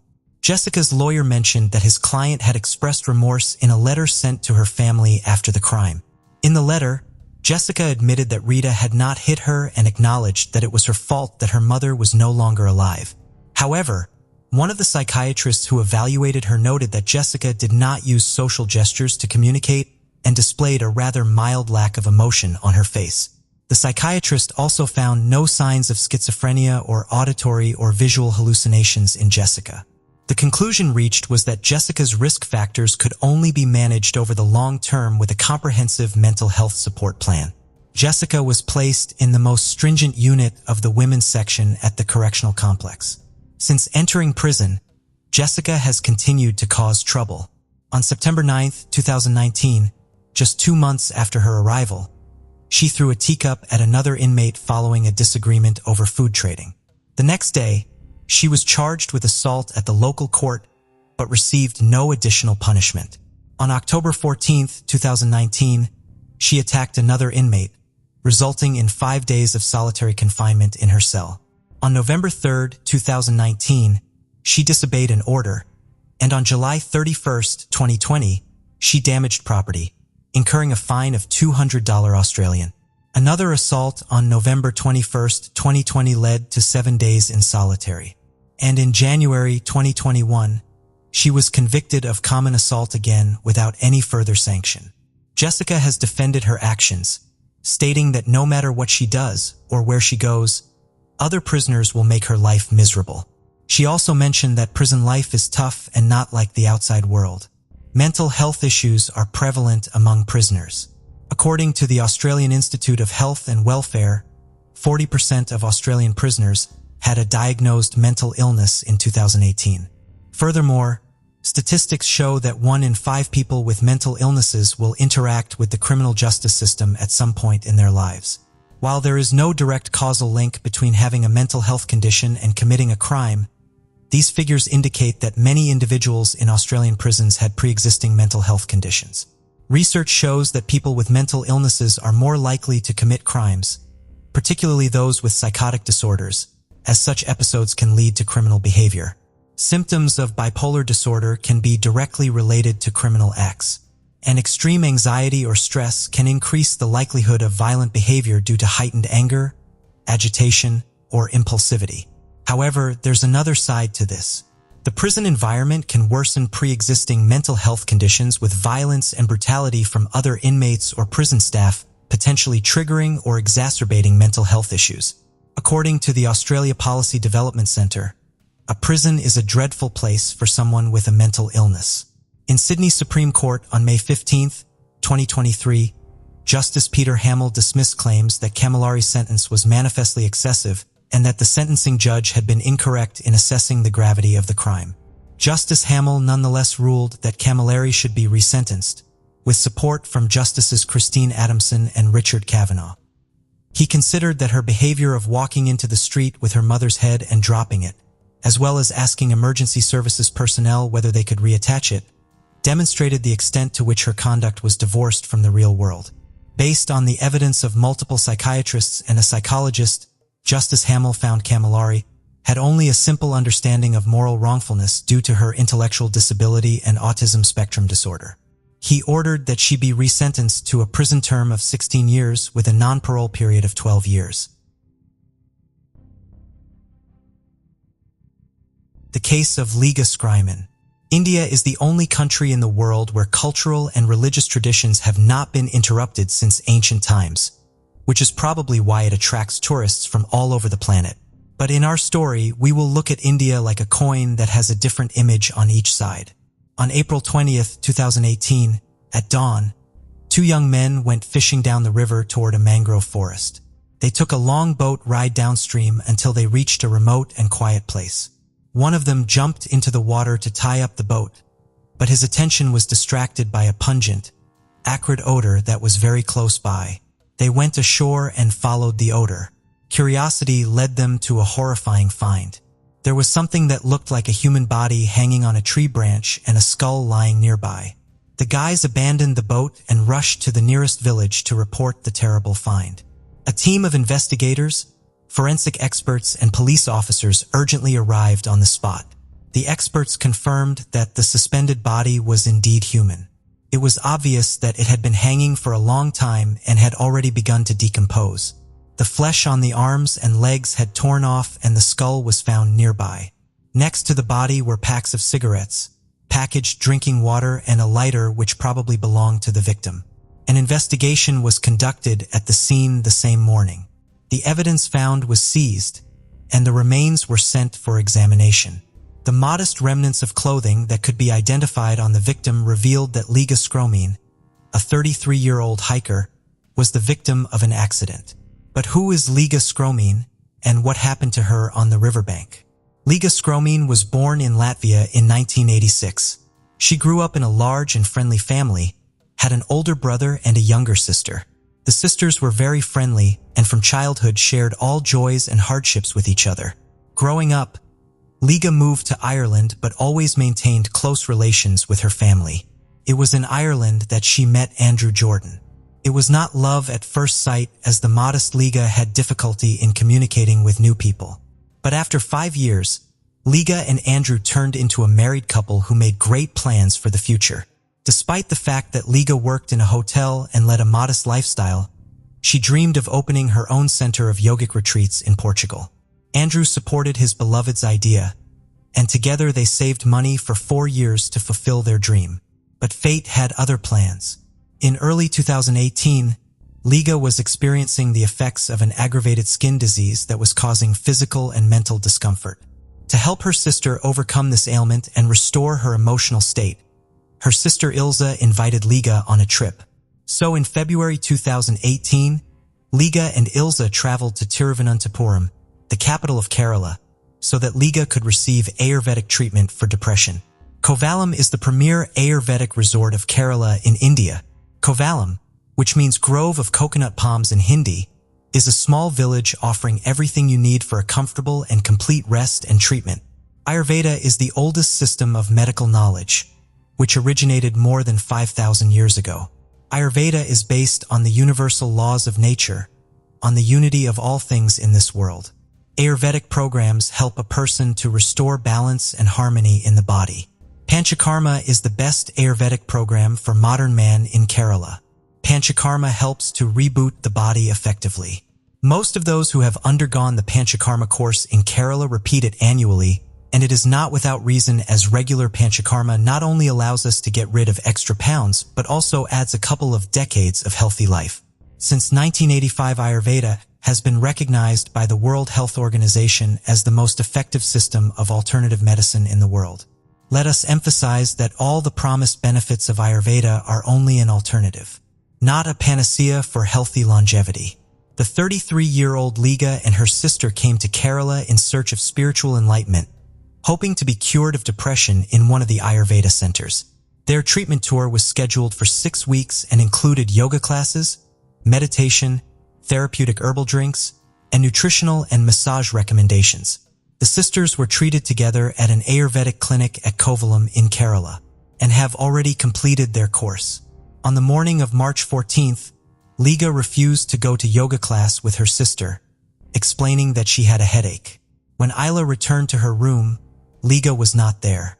With the help of the hotel staff, Liga was able to find out that her sister left the hotel around 11:30 a.m., wearing leggings and a yoga t-shirt, hired an auto rickshaw, and went to Kovalam Beach for a walk. The beaches around Kovalam are popular destinations for both domestic and international travelers. The sandy beaches of Kovalam are always crowded. However, Liga could not be found there. Liga wandered the beach until late at night, showing her sister's picture, but never heard the long-awaited response that someone had seen her. This was actually strange, as Liga was a tall white girl who definitely stood out, and if she was actually on the beach, someone should have seen her. After searching unsuccessfully, Isla went to the police station to report her sister missing. However, the Indian police officers did not show any sympathy for the missing foreign tourist. On the contrary, they complacently asserted that they would surely find the girl who had strayed, or that she would surely return the next day. They were not even deterred by the fact that Liga, according to her sister, had psychological problems and could be an easy target for criminals. The police registered a case, but the investigation started coldly, or rather, it is more correct to say, did not start at all. Liga had traveled extensively in Kerala, visiting Kollam, Vakala, and finally came to Kovalam. She considered herself a very experienced traveler in India, and this time she took her sister with her to show her the India she loved so much. But the trip turned tragic. After a few days of inaction by the Indian police, Liga started searching on her own. She enlisted the help of friends, and also reported Liga missing to her husband, Andrew, who flew urgently to India. The police investigation intensified after the missing person's husband, Andrew Jordan, and Liga contacted the local press and started an online campaign to find her. Liga also reached out via Twitter to India's Foreign Minister, Sushma Swaraj. Has been missing for 8 days. We are very worried, she wrote. The desperate sister announced a reward of 100,000 rupees to anyone who could help find Liga or provide any information about her movements that day. Liga and her friend Alexa, who had also traveled to India after hearing about Liga's disappearance, put up posters in the Kovalam beach area where Liga was last seen. Together, they put up flyers and distributed them to people. Numerous locals took an active part in the search for the missing tourist. The important fact remained that Liga suffered from depression and had a hard time interacting with strangers. On the day of her disappearance, she hired an auto rickshaw to reach the beach and was never seen again. She had about 8,000 rupees with her, but no passport, so she could not leave the country. Ashok Kumar, head of the local police station, said that the police had no leads in the case. The police kept saying that the tourist had gone on a bender or eloped and would soon return on her own. However, regular, persistent requests for help from Liga and Andrew forced the police to search for Liga. The search operation was conducted in the Kovalam beach area where Liga Skromane was last seen. Police assumed that she had drowned just as the unidentified body of a woman was found washed ashore at Kachal, in Kanyakumari district, Investigators examined the body along with the missing woman's sister, but the latter did not identify it as her sister. The version of drowning was not confirmed, and the search for Liga continued. Andrew, on the other hand, was convinced that his wife had been kidnapped by local gangs for the purpose of selling her. He tried to infiltrate these gangs to get more information, but was exposed and warned that repeated contact with the gangs would result in him having to leave the country. A month after Liga went missing, there were still no leads to help find the girl. Liga continued to look for her sister. She visited Kovalam Beach every day and watched people. On one such day, she spotted a boat and she had a theory. The only way to leave the beach unnoticed was by boat. On April 17, 2018, after a forced hiatus, Andrew returned to India to continue his search. Liga and Andrew entered a new struggle to find Liga Skromane, but her body was still not found. The search was complicated by the fact that Liga was a tourist and a citizen of another country. The Latvian Foreign Ministry said the embassy was in constant contact with Liga's relatives and was also working closely with the Indian police. The Latvian embassy also appealed to the Indian Foreign Ministry with a request for special support in the search for Liga, as well as the Honorary Consul of Latvia in India, whose consular district includes the region where Liga disappeared. At the request of the Kerala state government, the Indian Navy and Air Force joined the search for the missing Latvian citizen. The search operation involved NN-32 transport plane, Gemini inflatable boats, underwater sonar, and 5 deep-sea divers. But even this extensive effort did not bring the desired result, and Liga remained missing. The search continued, and by this time, all local residents knew about the missing tourist from Latvia. They supported and sympathized with Andrew and Liga. On April 20, 2018, Liga's phone received the longest-awaited yet most horrific call of her life. A body had been found in the mangrove jungle. She and Andrew drove to the designated spot. The police were waiting for them. For the boat crossing, Liga's heart was pounding like never before. She felt that for the moment she would have to swim the path that Liga had traveled to her demise. On the spot, horror overwhelmed her. Liga saw her sister's clothes. She recognized the shirt and leggings on the body, but the jacket and shoes did not belong to Liga. It remained unclear how, with whom, and why. Liga had gotten to a place that could only be accessed by going through Panader from Samudra Beach. 2 women confirmed that they had witnessed Liga traveling alone into the mangrove forest. But why would a girl who was being treated for depression and already alone take a boat to a remote place in the forest? The body was shifted to the Medical College Hospital, where it underwent an autopsy, which was captured on video camera. The police said they could not confirm the identity of the body until DNA analysis was completed. According to the city police commissioner, the body was badly mutilated with the head lying nearby. Police tentatively identified the dead woman as missing tourist Liga Skromane. In favor of the investigators' conclusions is also the fact that Liga's relatives identified the victim by her hair and clothes. One of the versions put forward by rescue services in India was poisoning. There are poisonous pong-pong trees in the mangrove forest, and she could have accidentally or intentionally eaten their fruit and poisoned herself. Between 1989 and 1999, more than 500 people died from poisoning by its fruits in Kerala alone. However, this theory seemed nonsensical because the person was found hanging upside down, but there was no head. It is obvious that if Liga had been poisoned, her body would have been in a completely different position, and the head would have been in place. The Indian authorities were talking utter nonsense. Based on the information about Liga's complex psychological problems, the investigators also considered the possibility that Liga had voluntarily taken her own life. Liga feared that the police would try to pass off her sister's murder as a voluntary departure from life. Although a rope had been found at the scene, and it could be concluded that the hiker had hanged herself, Liga demanded a separate explanation for the missing head. "Don't tell me it's lost," Liga said sarcastically in yet another appeal on the internet. Breathlessly, Liga and the anxious public waited for the results of the forensic tests. The forensic results were overwhelming. The report stated that there were areas of blood pooling in part of Liga Skromane's brain, as well as bruising in the neck area. The autopsy revealed that the woman had been strangled by several people and was killed in an attempted violent attack. There were external injuries on the body, probably sustained during the struggle. However, the fact of violence could not be definitively confirmed as the body was in the decomposition stage. There were characteristic injuries on the cartilage in her throat, which indicated that someone had forcefully squeezed her throat. The trauma was severe enough to be fatal, according to forensic experts. There were blood clots in her brain, which confirmed strangulation. They also noted that there were bruises on her neck and legs. A total of 9 wounds were recorded on Liga Skromane's body. In view of the above, the police no longer considered the version of voluntary death. According to the autopsy, it was determined that Liga was murdered after resisting or struggling. Ilse breathed a sigh of relief and hoped that the police would soon find her sister's killers. But there were complications as well. As part of the investigation, the police began checking out local drug dealers and card players. In addition, during interviews with local residents, 2 women said that they saw Liga walking alone to the place where her body was later found. But the police said they did not fully trust their words. Meanwhile, Liga's relatives have accused Indian police of incompetence, claiming that if the girl had been searched for immediately, the tragedy could have been avoided.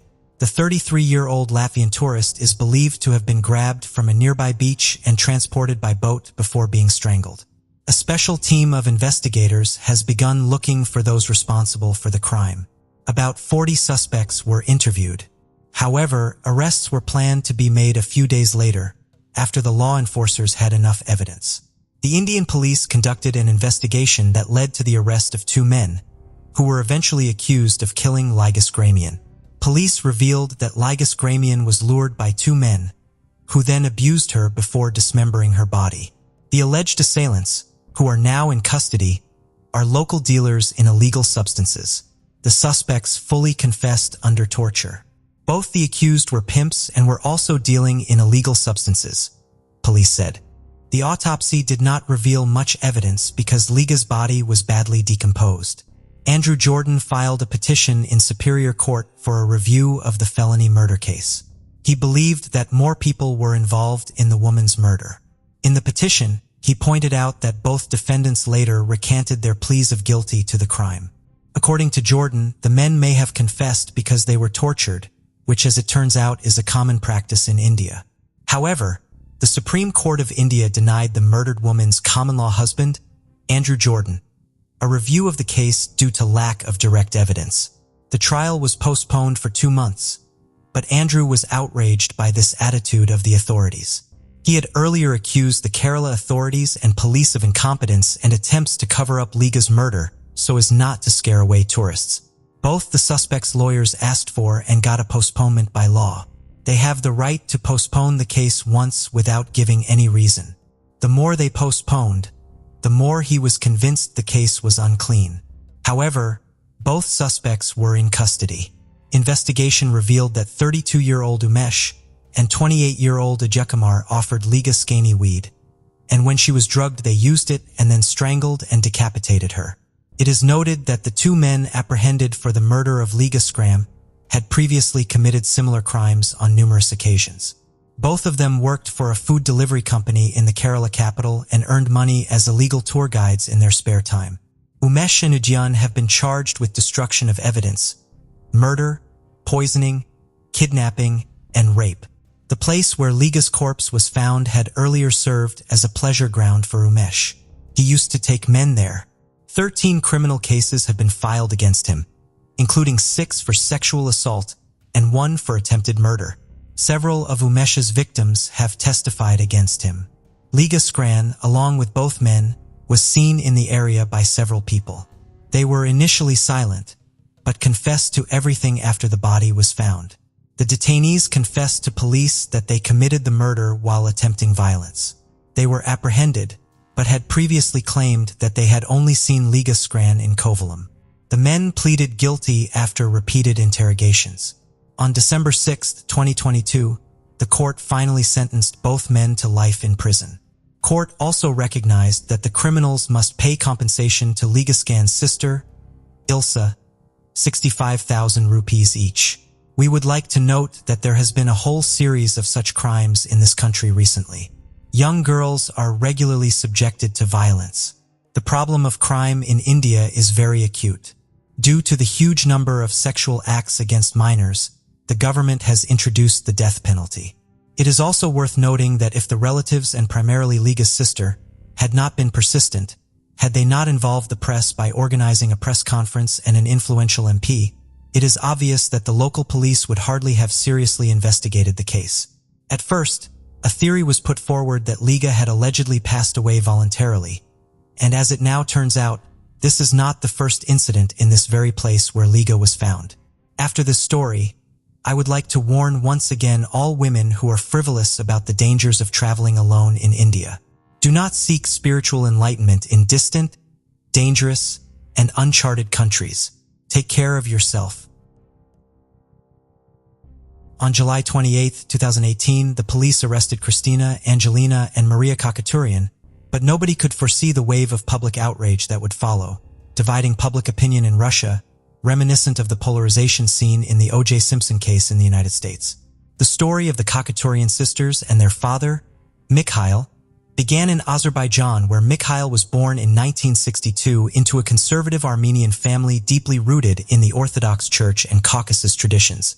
However, history forced them out of their homeland. In February 1988, the Supreme Soviet of the Nagorno-Karabakh Autonomous Region called for unification with the Armenian SSR, a move that sparked protests and violence in Azerbaijan and Armenia, leading to ethnic clashes in Baku, with Armenians like Mikhail's family fleeing the violence. Mikhail and his family escaped to Moscow, planning to move to America, but family issues delayed their plans, and they stayed in the Russian capital. There, in 1996, he met Aurelia Dunduk, who became his wife and the mother of his children. However, their marriage was far from blissful. Aurelia recounted that Mikhail hit her just before their wedding ceremony, and the abuse continued for 20 years, unabashedly, even in front of others. The Khachaturyans lived in a cramped two-bedroom apartment with Mikhail's mother, sister, and nephew, at times housing up to 10 people as Mikhail decided. To friends and acquaintances, Mikhail appeared devoutly religious, adhering to strict religious norms and superstitions, imposing harsh restrictions on his family, especially on Aurelia, whom he barred from working and restricted from going out. The patriarchal views held by the Khachaturyans dictated that Aurelia, as a dutiful wife, should stoically endure the beatings. In this oppressive environment, the family grew. Aurelia was just 19 when she became pregnant with her first child, Sergei. Christina was born in 1999, followed by Angelina and then Maria in 2001. Sergei first experienced Mikhail's harsh treatment, which continued with severe beatings under the guise of discipline. After Sergei was thrown out at 16, a similar fate befell Aurelia in 2015. Mikhail kicked her out, forbade her from seeing their daughters, and threatened her life if she tried to contact them. Terrified, Aurelia stayed away, knowing all too well her husband's violent nature. Over 20 years, she suffered abuse and sought police help to no avail. In desperation, she even harmed herself with a knife, but still received no aid. With Aurelia and the eldest son gone, Mikhail's violence intensified towards his daughters, burdening them with unbearable tasks, regular beatings, and cruel treatment, including forced intimacy. He demanded their constant availability, summoning them with a bell at any hour to serve him, fetching water, food, or whatever he demanded, asserting his dominance and control to the extreme. Furthermore, he subjected them to sexual abuse whenever he chose.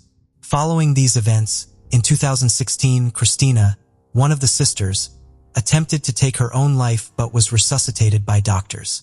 He isolated the girls, negatively affecting their schooling.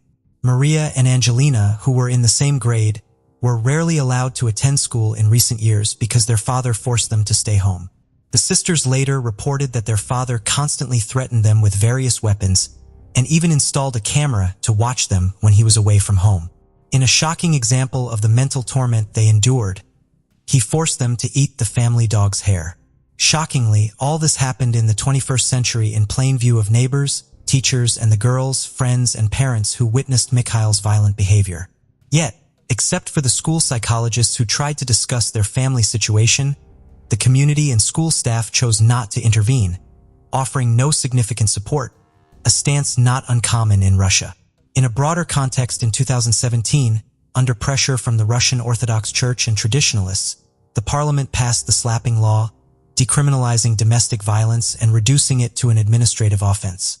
Thus, it was unsurprising when the psychologist's attempt to discuss the matter with Mikhail was cut short by threats as he guarded his family affairs closely. By 2018, the Khachaturyan sisters were virtually imprisoned in their home, suffering their father's physical and psychological abuse, a reality unknown to their mother and brother, but easily deduced from their prior experiences. Tragically, these abuses were normalized by their grandmother and the paternal family, who believed Mikhail was protecting them to ensure they lived honorably. On the night of July 27, 2018, after returning home from medical treatment, 57-year-old Mikhail became enraged over extra expenses and the disorder in the apartment, which he had demanded his daughters manage. He called them one by one, scolded them in a room, and sprayed pepper spray in their faces, causing Christina to faint from a severe asthma attack. After punishing his daughters, Mikhail went to sleep on a couch. At that moment, Angelina and Maria decided they could no longer endure the abuse. One night while their father slept on the couch, 18-year-old Angelina quietly approached and struck him in the head with a hammer. Then, 17-year-old Maria wounded him with a sharp household object he often used to threaten them. Despite their efforts, Mikhail, strong as he was, woke up and tried to fend them off and escape the apartment.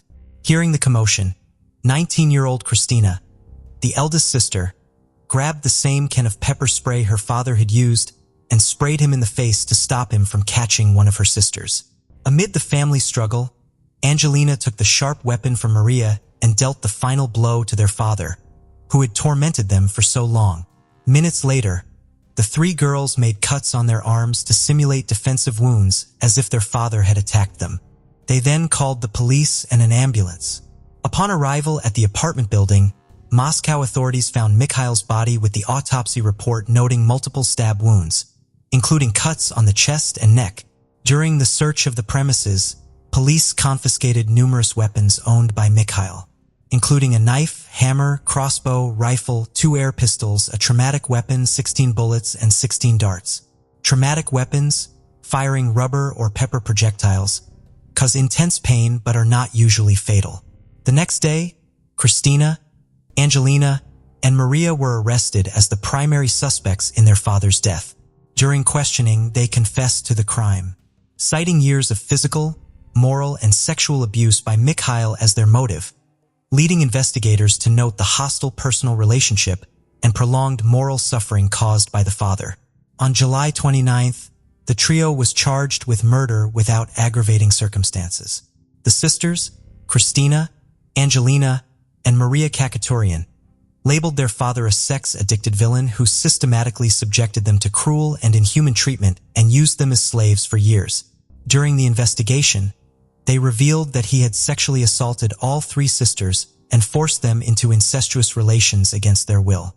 Testimonies from friends and family corroborated over 10 incidents of sexual violence, and a medical examination confirmed the sisters had suffered sexual abuse.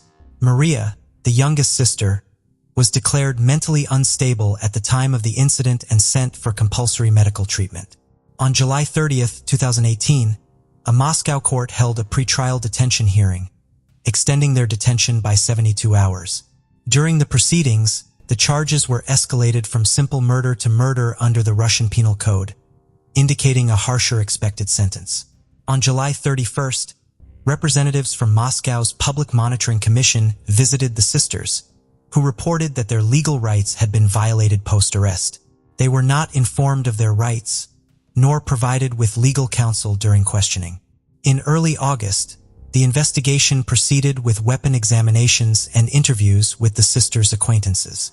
Surveillance footage from the Khachaturyan home was also reviewed, and a crime scene reenactment was conducted. Prosecutors concluded that the sisters acted in concert with the youngest, Maria, striking their father at least 35 times with a sharp object. However, their defense lawyers argued for their innocence, emphasizing the constant life-threatening environment imposed by their father, which left them isolated and desperate. On August 2nd, Moscow's court extended their pretrial detention by 2 months, Days later, the Central Office of the Investigative Committee took over the case. Russia's Human Rights Commissioner deemed the judicial decision excessive, prompting an appeal from the defense. While in detention, the sisters had the opportunity to study and speak with a psychologist, providing them with support previously denied by their father. By mid-August, the investigation acknowledged Mikhail's immoral actions and confirmed the psychological and sexual abuse. In early September, a mental health examination found the youngest sister unaware of her actions, leading to her transfer to the prison's psychiatric ward. The assessment revealed that the other two sisters were mentally healthy, yet they were diagnosed with battered woman syndrome. Despite an initial rejection of house arrest by the court, sisters Maria and Angelina were released from detention by the end of September with a 3-month ban on using the internet and contacting certain relatives in the media. Russian media offered varying accounts of the events, but unanimously reported the sisters had endured long-term physical and sexual abuse by their father. As the court proceedings progressed, the public learned through journalists about the sisters' lifelong suffering. Media outlets released audio recordings and correspondence of the girls, evidencing the extensive violence they endured from Mikhail. Their defense strategy refuted the notion of premeditated conspiracy, focusing instead on the spontaneous nature of their actions, driven by the emotional turmoil they faced. Text from Mikhail's phone, shared by their lawyer on social media, showed him threatening their lives and forcing them into sexual acts, including a specific threat in April 2018 to beat and kill them, accusing them of sexual relations with a friend, and vowing they would die dishonorably. Transcripts from the interrogations painted a grim picture of long-standing mental, physical, and sexual abuse. A circulated video showed Mikhail yelling at and hitting his daughters, blaming them for the apartment's disarray, footage he recorded himself. Simultaneously, the Public Oversight Commission investigated local child protection agencies, following claims from the sisters' lawyers that these organizations failed to act on reports about Mikhail from the girls' school teachers. Although Mikhail had been repeatedly reported to the police, they denied receiving such reports posthumously, attributed by the girl's mother, Aurelia, to Mikhail's connections with local police officials, a claim later corroborated by investigative journalists. Activists noted that women risk severe prison sentences for defending themselves against abusers. In the sisters' case, lawyers and activists argued they were compelled to act in self-defense. In a country where penalties for domestic violence have been softened in recent years, victims are often left with no choice but to defend themselves. However, not everyone believed in the innocence of the young sisters, facing significant skepticism within the conservative sectors of Russian society. The teenagers lacked support from their own family, with several relatives of Mikhail defending him, calling the sisters liars and suggesting the alleged domestic violence was merely a reaction to their provocations. These relatives claimed the sisters had financial motives for killing him. Despite the sisters renouncing their father's inheritance, their grandmother revoked Christina's apartment registration. Their cousin claimed they lied about the beatings to tarnish their father's reputation. An aunt, sister of Michael, asserted there was no evidence of sexual violence, citing medical tests supposedly proving 2 of the sisters were virgins, and insinuated that the third sister had a secret boyfriend. The Khachaturyan sisters' case sparked widespread public outcry and was extensively debated on state television.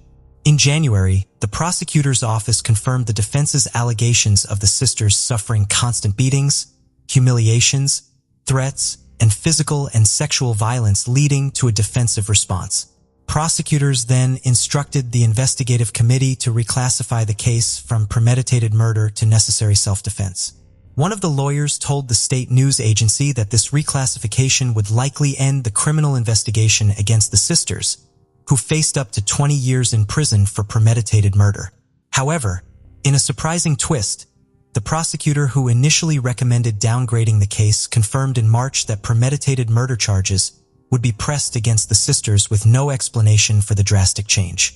On June 14, 2019, the charges were elevated to premeditated murder with penalties ranging from 8 to 20 years. The prosecution cited the father's violent actions as the murder motive. In response, the lawyers appealed to the head of the investigative committee, insisting on recognizing self-defense as the primary motive. Investigators sought to extend the sisters' ban on internet use, communication with relatives, and media statements for another month. This ban was extended until July 28 and further prolonged. The case, widely covered by the media, led to large-scale public protests and support demonstrations in Moscow, St. Petersburg, and other cities, with activists demanding the reclassification of the case. The sisters gained support from celebrities and journalists, highlighting the significant public backing and outcry against the perceived injustices they faced. However, the march supporting the sisters faced opposition from male activists of a conservative Russian organization, which viewed the young women as cold-blooded criminals. 4 individuals were detained for causing disturbances, 3 of whom were men from this conservative group. Critics, meanwhile, pointed to the sisters' seemingly carefree images on social media. Initially, public pressure seemed to influence the case, leading to an early defense breakthrough on July 11th, with the investigative committee planning to posthumously charge Mikhail for torture, sexual violence, and forced sexual acts. However, by the end of 2019, despite evidence of abuse by their father, the investigative committee announced premeditated murder charges, arguing the attack was planned. Evidenced by the sisters coordinating the assault while their father slept and allegedly preparing the weapon beforehand. The sisters countered that Russian penal law allows for self-defense not only during immediate aggression, but also in ongoing crimes. A 2019 survey found that 47% of Russian women and 33% of Russian men felt the sisters' actions were justified. In early 2020, the Deputy Prosecutor General refused to sign the accusation against the sisters, suggesting the charges should be reclassified as necessary self-defense. Although investigators objected, the General Prosecutor ordered further psychological and psychiatric assessments. By May 13th, additional investigations were completed and the murder charges were re-evaluated. In July, the General Prosecutor approved the indictment, leading to the trial's commencement in Moscow on July 31st. The older sisters, Christina and Angelina, were tried together, while Maria, a minor at the time of the crime, was charged after turning 18. At the trial's start, the prosecution sought a communication ban on the accused for at least 6 months. The sisters were restricted from accessing the internet, speaking to the press, contacting trial participants, and joining public events like demonstrations supporting them. In August 2020, the Moscow City Court approved a jury trial for Christina and Angelina's case. Maria was declared unfit for trial with an expectation that prosecutors would seek medical treatment for her in a separate proceeding. Amid this complex legal situation with 3 accused, 2 separate trials, and conflicting legal opinions, a significant twist occurred. On December 4, 2020, Moscow's court ruled the investigators' refusal to initiate criminal proceedings against Mikhail Khachaturyan illegal, mandating the start of legal actions against him. Following this, in early February 2021, the Moscow City Court sent Angelina and Christina's case back to the prosecutors pending legal assessment of their father's actions. In March, a posthumous case against Mikhail opened in Moscow's district court for charges of sexual aggression, coercion, and torment, recognizing the sisters as victims. The investigation found Mikhail had manipulated people through intimidation, violence, cruelty, and humiliation, engaging in physical and sexual violence, and exhibiting a disorder or perversion. He also distributed explicit, intimate material of his daughters. However, the lawyer representing the deceased challenged the sexual assault charges, citing a lack of biological evidence and suggesting the daughters could have sent the explicit material from their father's phone, arguing that it was the investigators' responsibility to prove Mikhail sent the videos. By May 29, 2022, the investigation against Mikhail concluded, accusing him of sexual violence, assault, and distributing explicit material. The trial unearthed horrifying details, including forcing his daughters to dig their own graves, highlighting the severe physical and mental harm inflicted on them. This development paved the way for the potential exoneration of the 3 sisters. After a lengthy legal battle, they were finally recognized as victims, offering them a glimmer of hope for regaining their freedom as their crime might be reclassified as self-defense. However, a definitive ruling in Mikhail's trial has yet to be issued. As of April 2024, Christina and Angelina were still under house arrest, awaiting the conclusion of their father's trial. Women's rights advocates argue that the sisters should receive psychological rehabilitation rather than prison sentences.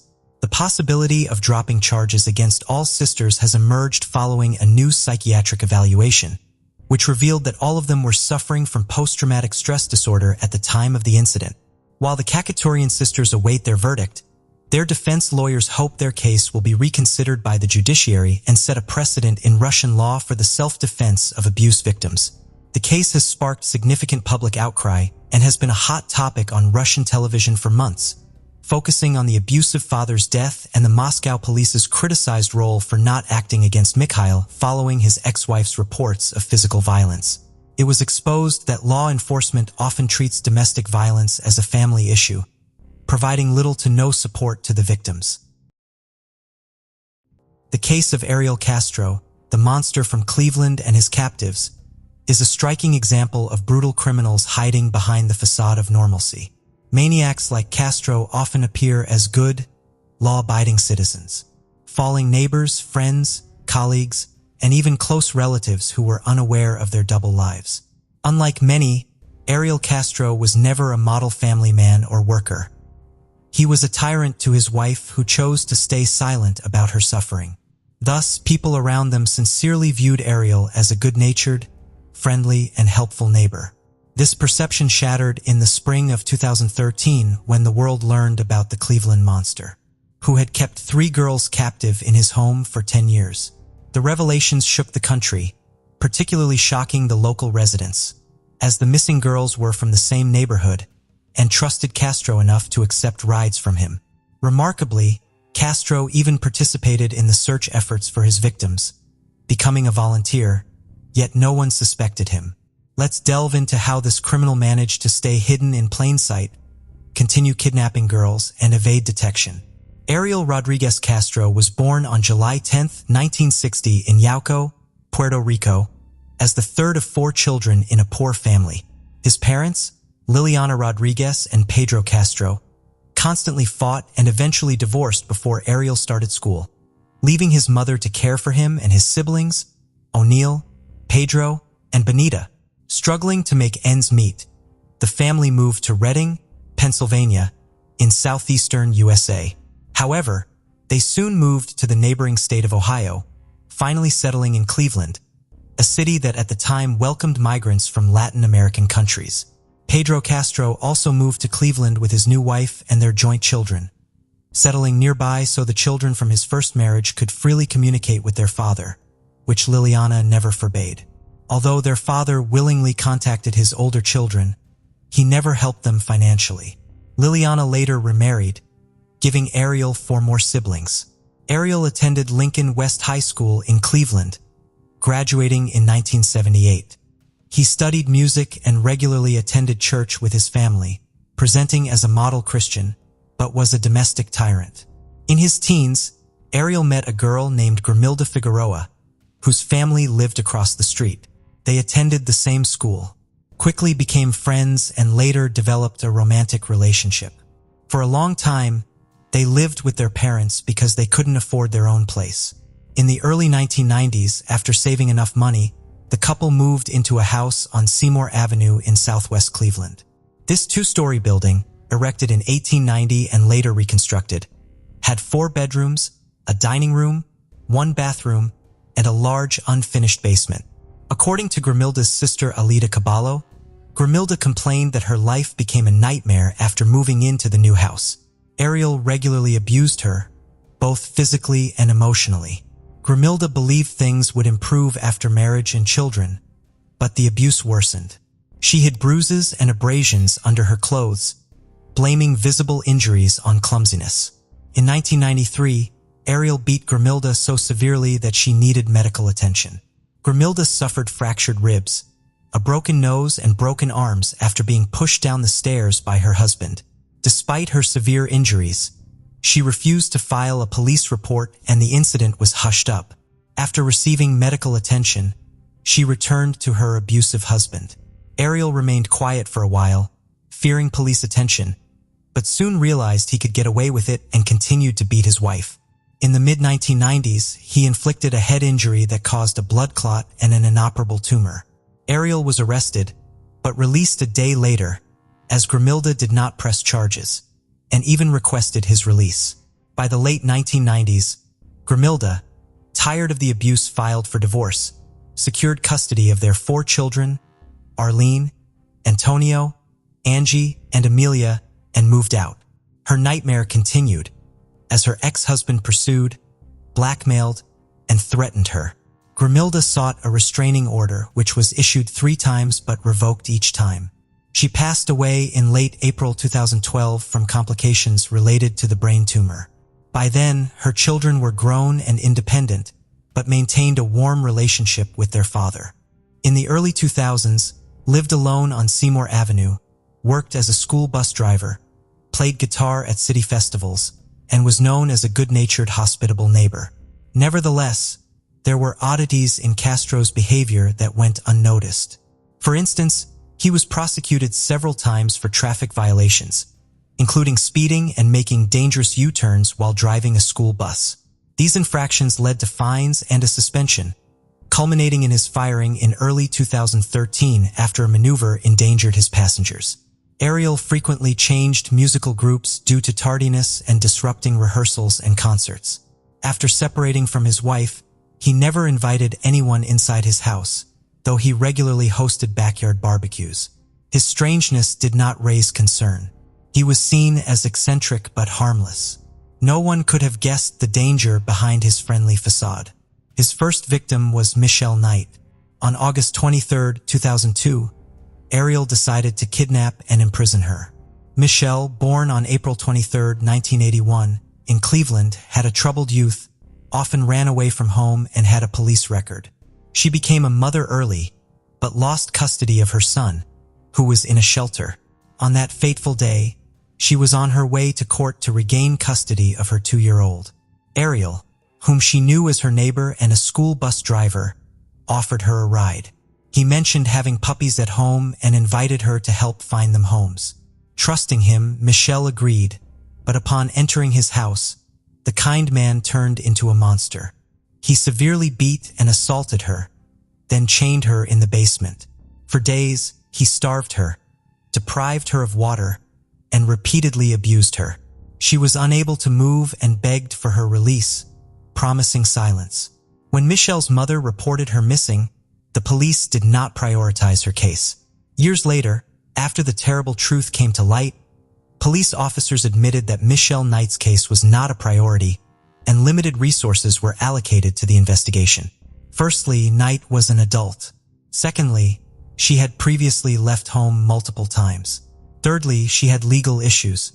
Most importantly, authorities believed she was avoiding court proceedings related to her son's custody. Michelle's relatives tried to find her through their own efforts, involving neighbors, friends, and anyone concerned. At one point, Ariel Castro even helped post flyers with Michelle's photo around the city, all while she remained a prisoner in his basement. The second victim was Amanda Berry. Castro, convinced he was beyond suspicion, decided to kidnap again in spring 2003. Amanda, born on April 22, 1986, was about to celebrate her 17th birthday, but mysteriously disappeared on April 21, 2003. She was working as a waitress and called home after her shift, promising to be there soon. However, Amanda never arrived, and neither did she appear in the following days, months, or years. As Amanda left the restaurant and headed for the bus stop, Ariel drove up with a seemingly harmless offer of a ride home. Since she had been in the same class as his son for several years, she trusted him and accepted. On the way, he deceived her into entering his house, where he brutally beat her and dragged her to the basement, where Michelle had been held captive for months. Amanda faced the same horrific fate, beaten and starved for several days. This time, he chose 14-year-old Georgina Linda Jesus, who was in the same class as his daughter Arlene and was her best friend. On April 2, 2004, 2 girls walked out of school together, talked for a while, and then each went to their homes. On the corner of West 105th Street, Gina met Ariel, who promised to take her home. She knew him since childhood, was her best friend's father, so without hesitation she got into his car immediately. Even though it was daytime and no one witnessed the kidnapping, the streets were empty. When it became known that Gina was missing, there was no warning to Amber, making her parents angry. The story aired on the Fox television show, America's Most Wanted, rerun 2 more times in 2005 and 2006. The disappearance was linked to Amanda's kidnapping a year earlier in September. But Castro remained unsuspected. Despite this, he voluntarily participated in the search for the missing girls. He treated Gina like the other victims, keeping them imprisoned in his home. Although a passerby saw a middle-aged Hispanic man and a sketch resembling Castro was drawn, he was never a suspect. For over 10 years, he regularly beat, abused, and starved his victims to mentally break them down, punishing any disobedience or escape attempts to prevent thoughts of death. Running away. Michelle, the first and oldest victim, suffered the most, undergoing public beatings to intimidate others. Finally, he moved them from the dark basement to a second-floor room with a view of the backyard. Knight recalls that she became pregnant by her abuser at least 5 times during her incarceration. However, each time it became obvious Ariel terminated the pregnancy in the most brutal way. He starved the girl and kicked her in the stomach until she miscarried. After one of these tortures, she almost died due to severe bleeding. But on September 3, 2013, just a month after he began serving his life sentence, the Cleveland monster was found hanging from a sheet in his prison cell. All attempts to revive him were unsuccessful. He was 53 years old at the time of his death.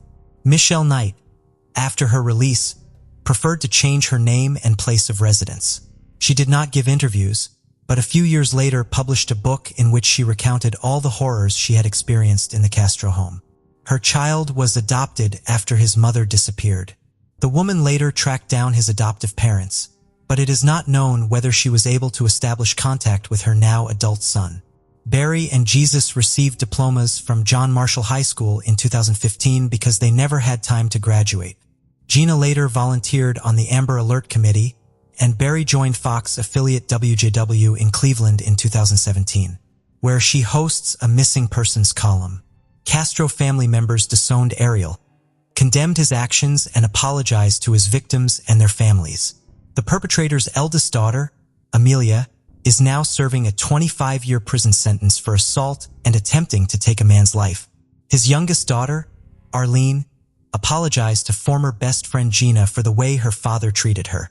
Castro's son, Antonio, said he had been to his father's house and saw that some rooms were locked and inaccessible, but his parent explained it was because he was saving money on heating. In 2018, Michelle published a book titled Life After Darkness, Finding Healing and Happiness After the Cleveland Kidnappings. De Jesus also wrote a book of memoirs titled Hope, a memoir of survival in Cleveland. There have also been numerous documentary projects and 2 feature films about those horrific events. Prisoners of Cleveland, which was released in 2015, and Kidnapped in Cleveland, which was released in 2021. Ariel Castro's case is one of the most horrifying cases in American criminal history. Castro was convicted of kidnapping, holding, and sexually abusing 3 women for more than a decade in his home. Castro kidnapped Amanda Berry, Gina De Jesus, and Michelle Knight at his home in the Tremont section of Cleveland. He kept them in terrible conditions, imprisoned in small rooms and subjected to physical and mental torture. Finally, Barry managed to escape captivity by banging on the door and calling for help. She and the baby girl she gave birth to in captivity were rescued, along with DeJesus and Knight. When the police arrived, they discovered the brutal tragedy that Castro had caused. Castro was later arrested and convicted of a series of crimes, including rape, illegal arrest, and unresolved murder. He received a sentence of life in prison plus 1,000 years. However, he committed suicide in prison in September 2013, just 2 months after his arrest. This case caused a stir and sparked special interest in the issue of domestic violence and human rights protection. Thank you for joining us on this journey into the depths of unsolved mysteries. Cold cases not only challenge our understanding of the past, but also ignite our curiosity and determination for answers. Remember to subscribe to stay updated on our latest investigations. And if you have any information regarding the cases we've covered, don't hesitate to reach out. Together, we can shed light on the shadows of the past and bring closure to those who seek it. Until next time, stay vigilant, stay curious, and never stop seeking the truth.